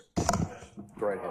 If I can have Mr. Atkins do me a favor, and that last picture that was up on the screen, can you put that back up again for the jury, please?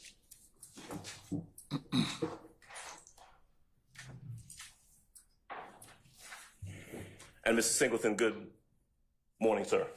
Good morning. My name is Keith Adams. With Mrs. Steele, I represent Jeffery Williams, gentleman who's sitting right there with the gray sweater. Okay. I want to pick up where the state left off and ask you a question about that visual that's on the screen. Yep, You circled that and you said that looks like an infinity. Is that right? correct.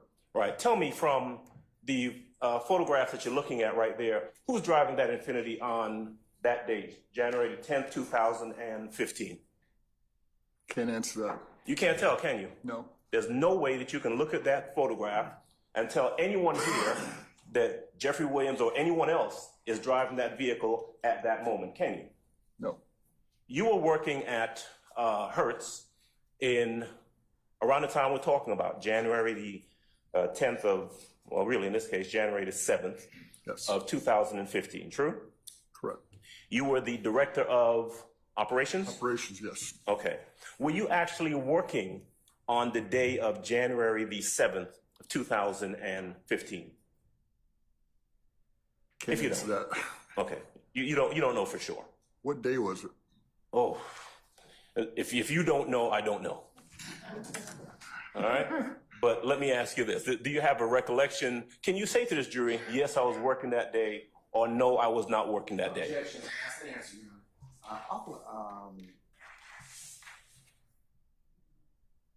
I'll stand the objection. All right. Fair to say you don't know. Objection. Same objection. All right. I'll stand the objection. Do you know what individuals were actually working at the location on that particular day? It's over 400 employees. Yes. I couldn't tell you. You don't know? No, All right. We talked a little bit, well, a good bit actually, about the check-in date and the checkout date. yes, I want to ask you some questions about the actual location, right? On the inside, where an individual would go in to rent a car, are there cameras? And we're talking about back in 2015. can't answer that. Okay. Not sure. Can't remember. What about the checkout, the drive-out location that we talked about, where folks, you'd say, have to stop before they leave with a vehicle? Cameras there? 15? Yes. Can't answer that. Okay. I just can't, I don't want to say, it's always been cameras, but I know there was a period of time where they didn't work. Okay. Yeah, because a new system came in shortly after that, I remember. When you say there have always been cameras, would that include 2015? Yeah, when I came back to Atlanta, there were cameras, Okay. because this was a new facility. Okay. But I can't recall if they were working or not. Okay. Or, for example, where they might have been located at the facility. I knew where every camera was located. Okay.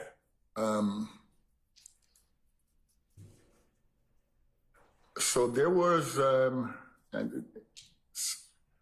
lightning storm sometime back then, because that's what prompted us to get a new system.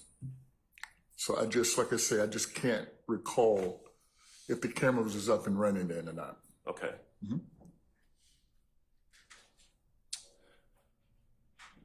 What we know from what you've testified to is that there are policies and procedures with Hertz, right? Yes, There are policies in regards to someone renting a vehicle, true? correct. There are policies in regards to someone being an additional authorized operator.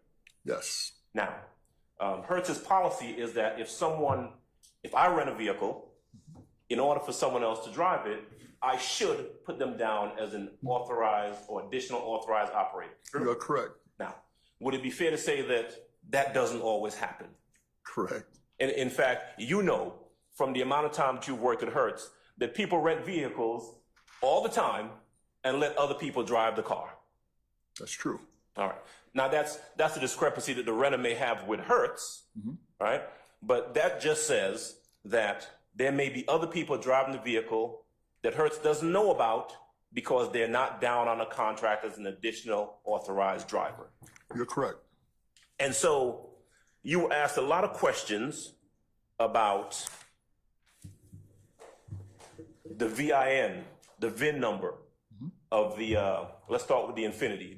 You remember the questions about the Infinity with the sunroof? Right? Yes. All right. You asked a lot of questions about the Infinity with the sunroof, about the VIN of that number, of that car. Remember that? Yes. About the date of birth of the person who was listed as the renter, right? Yes. About the driver's license number of the person who was the renter of the vehicle, right? About the credit card number of the person who was listed as the renter of the vehicle, right? Yes. Is there anything, and whether or not that vehicle has a sunroof, remember that? Yes. All right. Is there anything about any of those items that tells you who was driving the rented Infinity on January the 8th of 2015? No.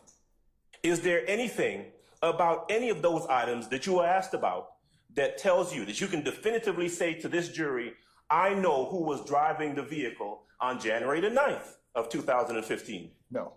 Same thing for 2010, I presume. No. All right. January 10th? No. January 11th? No. All right. The vehicle, and we're talking about the Infinity with the sunroof, right? As far as you know from the documents, was returned on January the 11th. Is that right? That is correct. Do you have any idea, because you weren't there, you can't say with any certainty that you were physically there on January the 11th, right? Objection. Ask the answer, Your Honor. I sustain the objection. That's a different, that's fine.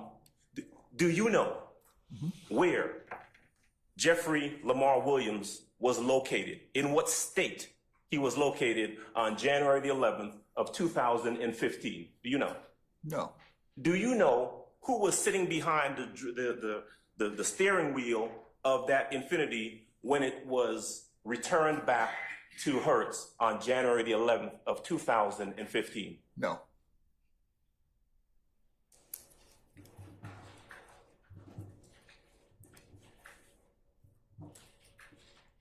One of the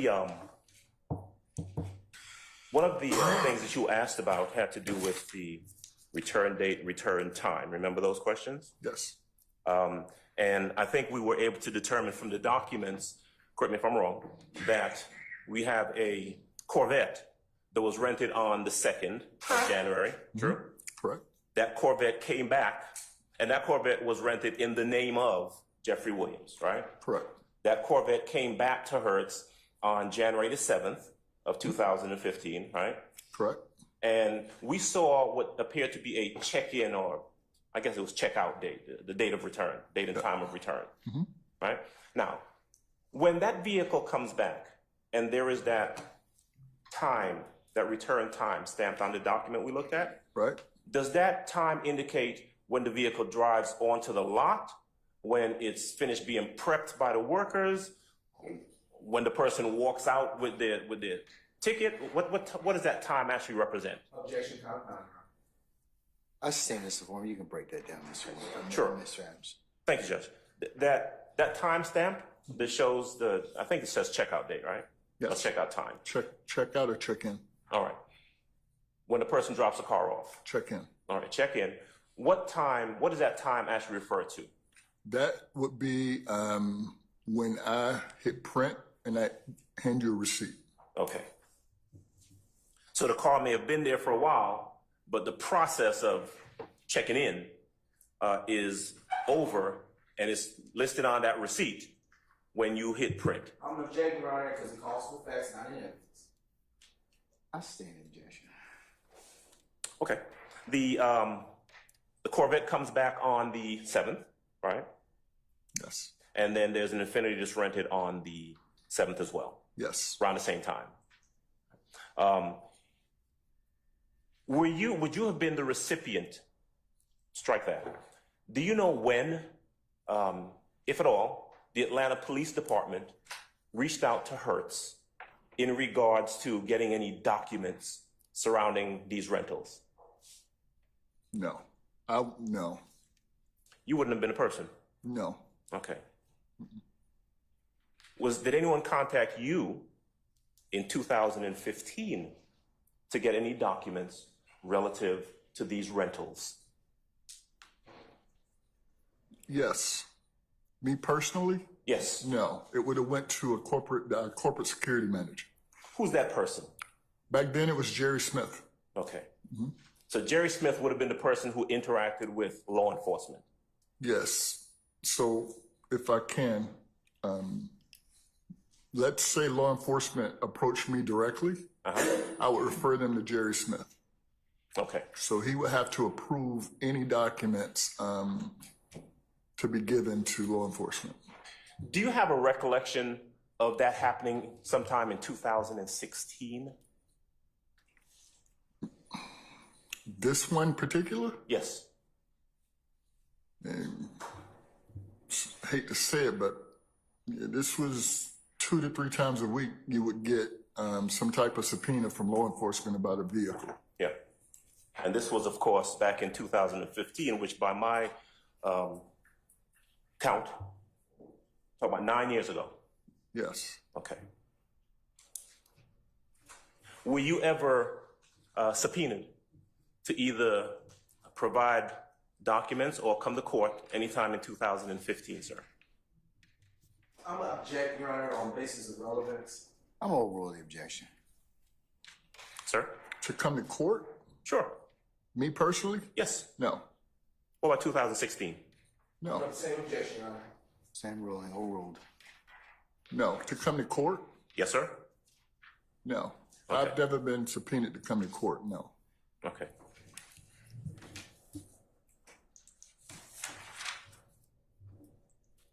Back in 2015, did you know Jeffery Williams? No. Did you ever met him? Personally? Yeah. No. Wait, hold on. Can I go back? Sure. I know who the rap name is. I didn't know Jeffery Williams, don't know. By that name. I knew Young Thug, yes. Okay. When you say you knew who that person, who that entity was.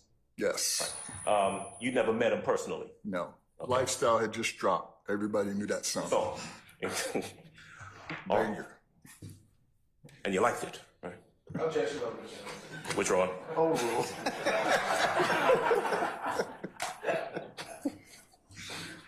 All right.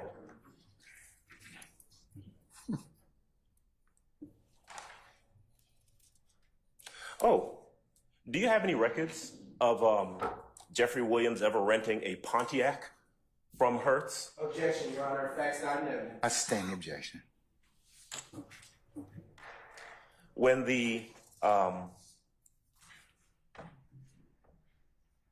Infiniti came back to Hertz, any indication that it had any bullet holes or bullet defects in it? I don't know. Okay. Can't answer that one. All right. Sounds like you did not have a lot of personal dealings with the rental of either one of these two vehicles that we're talking about, right? Objection, counsel's testimony. I sustain the objection.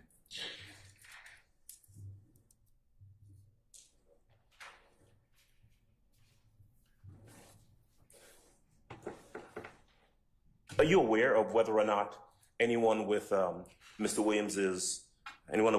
Williams ever made reservations for vehicles on his behalf? Not aware.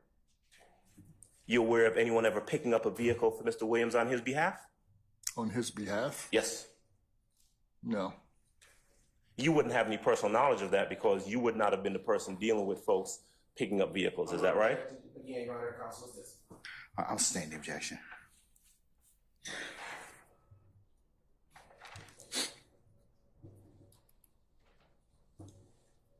Oh, you were, so there was a picture, I guess a piece of a document put up on the screen earlier where you testified about the mileage of the vehicle going out and coming back in. And you were able to determine from that how many miles the vehicle had been driven while it was out of Hertz's possession, right? Yes. Right. And it would be fair to say that that tells you how many miles the car was driven. It doesn't tell you who drove those miles, right? No. All right. 1 second, Judge, please.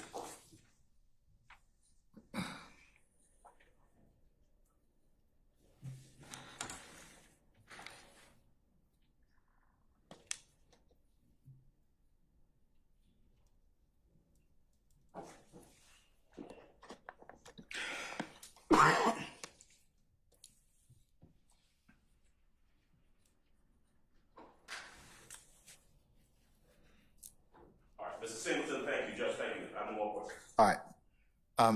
Do I have any other defense examiners? Mr. Matthews, Ms. D. Williams, Mr. Sharp, Mr. Weinstein. No, Your Honor.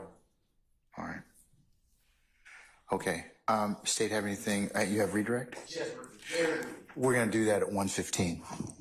I don't trust you. Anyway, so, ladies and gentlemen, the court has some unrelated business I need to take up. So we're going to recess for lunch. We're going to come back at 1:15, and then we'll see if we can finish our state's witness here, okay? All right, so and then after that, we'll recess for the day. All right, so ladies and gentlemen, if I could have you come back for 1:15, we'll go ahead and see where we are at that point. All rise.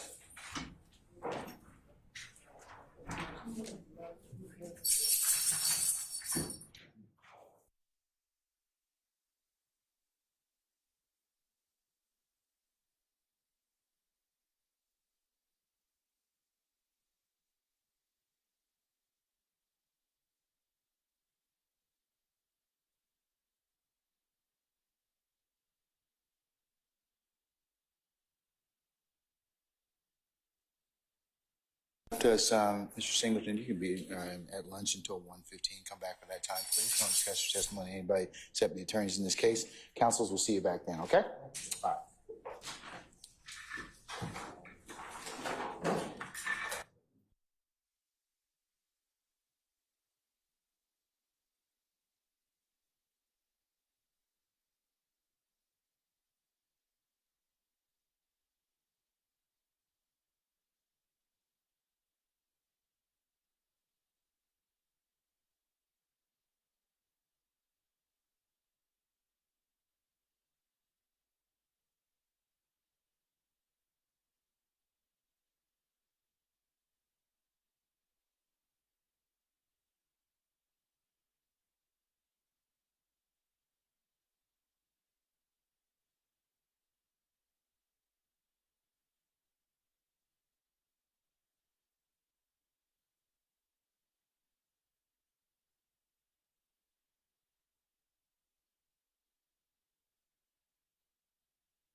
All right, ladies and gentlemen, please be seated.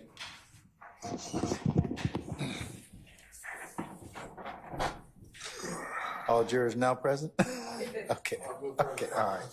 Thank you, Sergeant Ingram. All right, Mr. Brown. A few questions. That was your last statement to me, wasn't it? Yes, but it's not quantified, Your Honor. It's not quantified, but I'll make it brief. So, Mr. Singleton, before we broke for lunch, on cross, you were asked a couple of questions by Mr. Adams. Do you remember that cross-examination? Yes. Okay. And on cross, Mr. Adams referenced a, quote, piece of a document. Is the law enforcement record that he was speaking about a whole document? State's Exhibit 338 Yankee. Is that still in front of you? Yes. That being the document that's tendered to law enforcement. Do you recall testifying to as much? Is that a whole document and a complete document?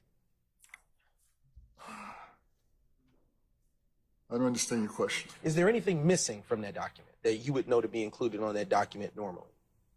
For this? Yes, sir. No. Okay.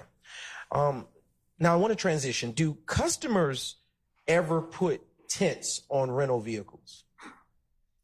It happens. Are they supposed to do that? No. Why are they not supposed to make such modifications to vehicles? Well, you're not supposed to alter a vehicle. The way you rent it is the way it should return. Right. Say I put tents on a 2014 Q50 Infiniti with a sunroof, and it wasn't rented to me like that. What would Hertz do in that scenario? It would go to what we call out of service, and the tent would be removed. Okay. And are records generally kept concerning things like that? Not with tent. No. All right. I'm going to ask you some other questions, and they pertain to rental vehicles in general. How long do rental vehicles remain in Hertz's rental fleet? All right, so it's kind of broad, right? Okay. So you have different types of vehicles. So now you're getting into what we would call a program vehicle. That's where a manufacturer would they would have a deal with, say, Hertz. And say for Infiniti, let's say the deal was Infiniti is going to lease 10,000 units to Hertz. And the program would be something similar to maybe, and it varies, depending on how the vehicle's selling in auction. It could be something, say like a 6-month lease term, or 20,000 miles, or it could be 6 months, 14,000 miles. So it varies. And then the flip side of that is a lot of cars in our active fleet, we actually go out and purchase. And those cars we would run to 25, 30,000 miles, and then we would sell them at auction. Okay. At what point, what process, if any, is there for like the decommissioning of Hertz fleet vehicles? Sustain the objection. All right. I am going to ask you just a few more questions, Mr. Singleton. Are individuals who are not listed on rental agreements allowed to pick up vehicles on behalf of other renters? On cross, you were asked about whether someone could pick up. So could someone who is not an authorized operator or the primary, as you say, pick up a vehicle for the primary if they're not authorized for the primary? No. Why not? Well, it goes back to what we talked about earlier. As the primary, you have to qualify to rent. So driver's license, credit card, and the renter's name. So I wouldn't be able to go to Hertz or any other rental car company with your driver's license and your credit card and rent a car. Okay. On cross, you were asked by Mr. Adams if during the rental, if other persons sometimes drive. Excuse me, let me rephrase that question more accurately. On cross, you were asked by Mr. Adams if during the rental period, if other persons sometimes drive the car who are not authorized operators. Do you remember that question? I do. Even though they can drive it, should they? They should not. Right. At what point during the return process is a print receipt provided to the renter?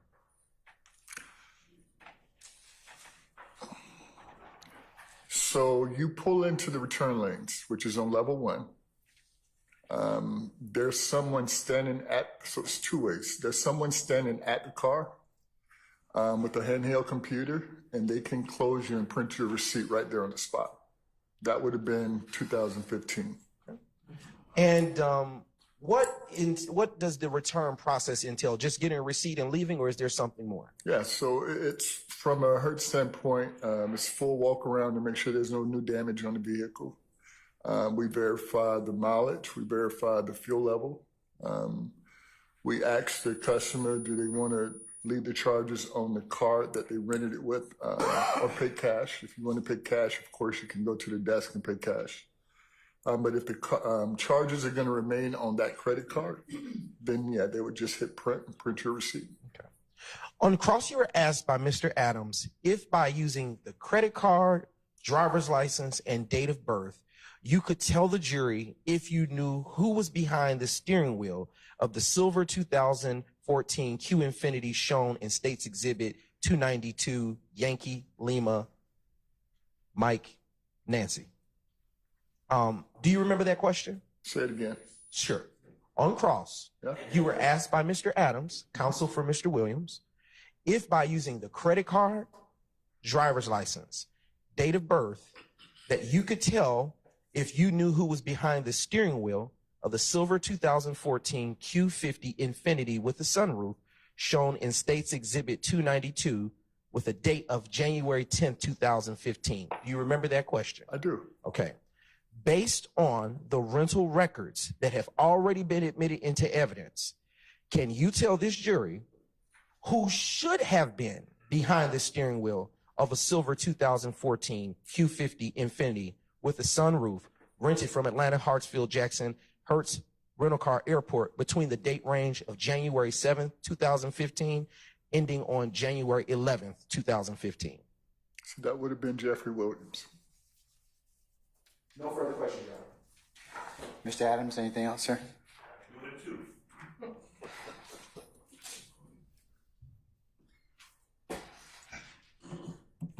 Do you have, sir, Mr. Singleton, any personal knowledge that the procedures that you talked about in terms of who's supposed to pick up the car, who's allowed to pick it up, do you have any personal knowledge that those procedures were followed on the days that we're talking about? Objection, ask and answer. I sustain the objection. All right. Question number 2. Do you have any proof or any evidence to suggest that there was any tint put on the Infiniti during the period of time that it was rented back in January of 2015? Judge, I'm going to object on 2 bases. One, ask and answer, and 2 is improper. Well, you asked about it, so I'm gonna overrule the objection. I'm still on my second question. You remember the question, right? Any proof or evidence that anyone put any tint on the Infiniti when it was rented during that period of time? None whatsoever, no. That's 2, and that's all I've got. Thank you, sir. Oh, you got one more? Okay, it's 3 then.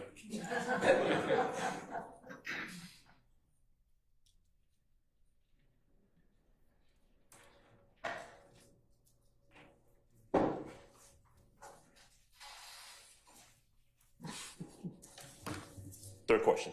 Go for it. The return process. Yes. Back in 2015, do you know whether or not Hertz did any verification ID checks, received licenses or anything like that when the vehicles returned? No. All right. 3, that's it. Thank you. Any other defense examiners? No, Your Honor. No. Anything else on behalf of the state? No, Your Honor.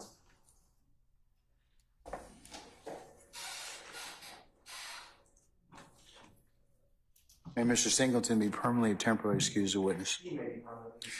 All right, Mr. Singleton, thank you for your patience with us. I'm going to permanently excuse you as a witness.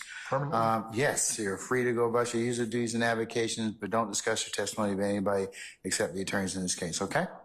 Thank you, sir.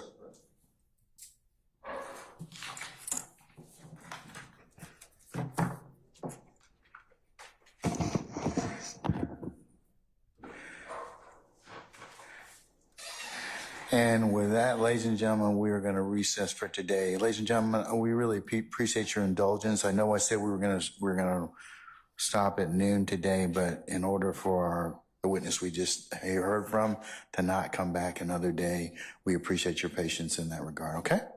All right. Ladies and gentlemen, any minister inquiry with me at this point in time? Okay. So tomorrow is Friday. We will start you'll need to be here for 08:30 and we'll start at 9 o'clock and we'll have a regular work day. We'll see where the day leads us. Okay. All right. Okay.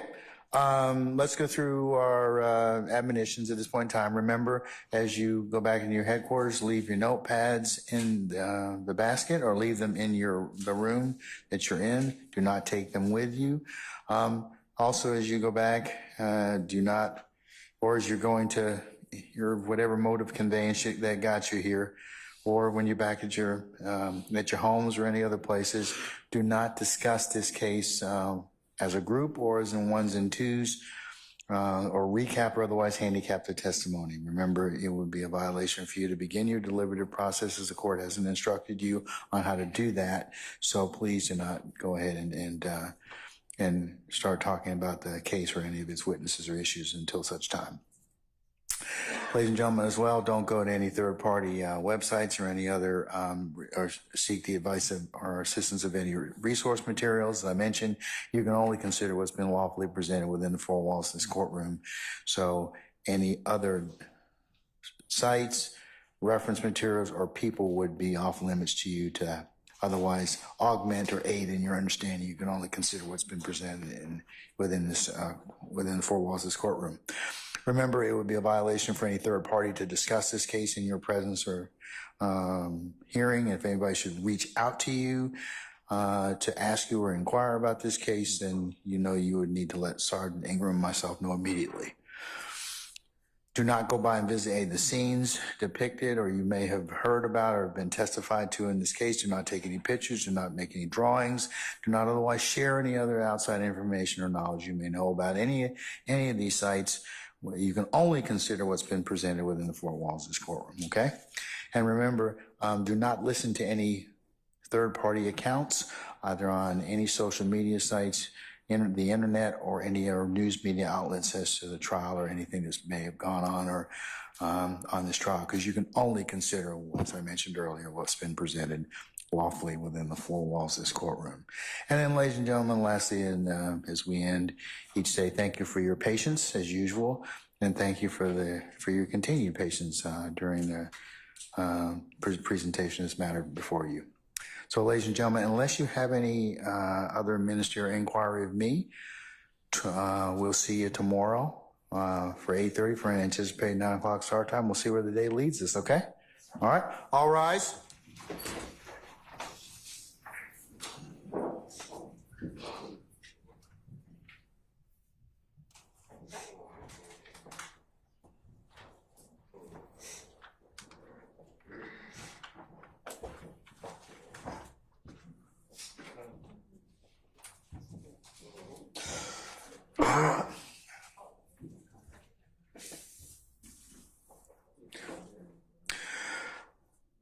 Okay, ladies and gentlemen, please be seated. Our jury has left us.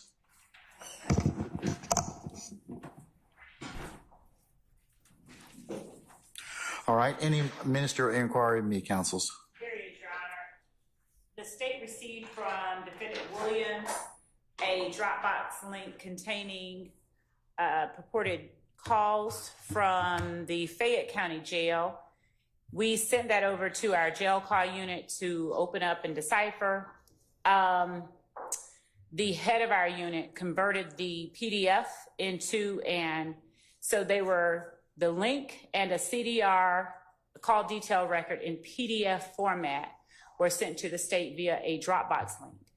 The head of the unit converted the PDF into an Excel format so that she could better work with it and then went to access the calls. It appears from what she was able to see that the calls are securest calls dating from early 2023 entirely on a particular witness's account and not by phone number.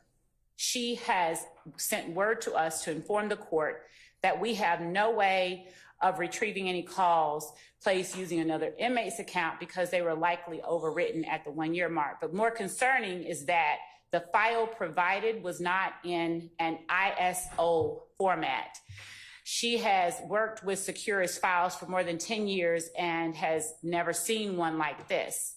The actual calls and their corresponding data is there, but all of the accompanying executable files, for lack of a better word, are missing. She says that it appears that the ISO was opened and that we were not provided with a number of files, specifically the HTML documents that translate the calls into something that allows us to correlate them to the call detail record. Without that, we would not be able to see which call is which. And that is the reason that Securus provides the files with the ISO. We would also be unable to access the calls in the certified OGG format because the file player that does that was also omitted from the folder that we were provided. She has asked that the court require that whomever provided this folder, and that was Defendant Williams, that they provide the full unmodified ISO file. Otherwise, without it, it is virtually impossible for the state to monitor these calls. Your Honor, so specifically, we are asking that the court compel Defendant Williams to, if he intends to use them, to produce the full ISO file. Otherwise, that the court preclude him from introducing or attempting to introduce any of whatever it was they sent over in that Dropbox link. Mr. Steele, are any of these calls going to be utilized on any of the witnesses that will be called over the next tomorrow or at any other time in the near future? Yes. As to who? Kenneth Copeland. Okay, but I don't think Mr. Copeland's being called tomorrow, is he? He's being called tomorrow?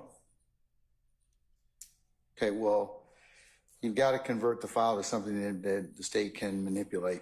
We would just ask that he provide us the original file provided of the calls so that we can access them the way that we give them. Can that occur, Mr. Steele? I'll look into it, yeah, of course. Okay. I mean, I don't know to answer your question directly because I don't do those things, but I'll look into it. You need to make sure you had a file to begin with that works. Exactly. Okay. And Your Honor, also, I'll state this in my place. The head of our unit stated that the data that is missing would have to have been literally extracted from the file itself and given to us. It would have had to have been deliberately taken away, those items that I mentioned. So those items were provided to Mr. Williams in pursuant to a request to the Securus for Fayette County. And so we are asking that they give to us what they were given. Well, I'll let you work that out with Mr. Steele, and if he's got that particular file, he doesn't know whether or not that may have been what he was provided. You can certainly ask him, but Mr. Steele, is that the way you got the file, or do you know? That's not the way they turn it over. Well, I really don't know, but I'll look into it. Ms. Love, in a perfect world, yes, but let's just see if you all can work that out, and if you need my assistance, then certainly we can look into it at that point in time, okay? All right. Anything else on behalf of any other counsel? All right. And folks, I will see you all tomorrow, 08, let me make sure, 08:30. And Your Honor, if you could, I'm sorry, would, if Mr. Steele is not certain how he got them, if he would just point out in the Dropbox link that he gave to us, if he could just go in there and tell us the calls that he wants to use, that might assist us, but we would still need the data that accompanies that call. Why don't you work on that offline, and then if you all need my assistance with it. But first, let's see whether or not he was even given what you would get if the state would have demanded the the information. So, and then if he didn't get a full file, then certainly a request can be made. And if I need to be involved in that, I certainly will facilitate that, okay? All right. Unless there's anything else, we'll see everybody tomorrow morning for 8:30 for anticipated 9 o'clock start time, and we'll work and see how the day leads us, okay? Okay, all right. We're in recess.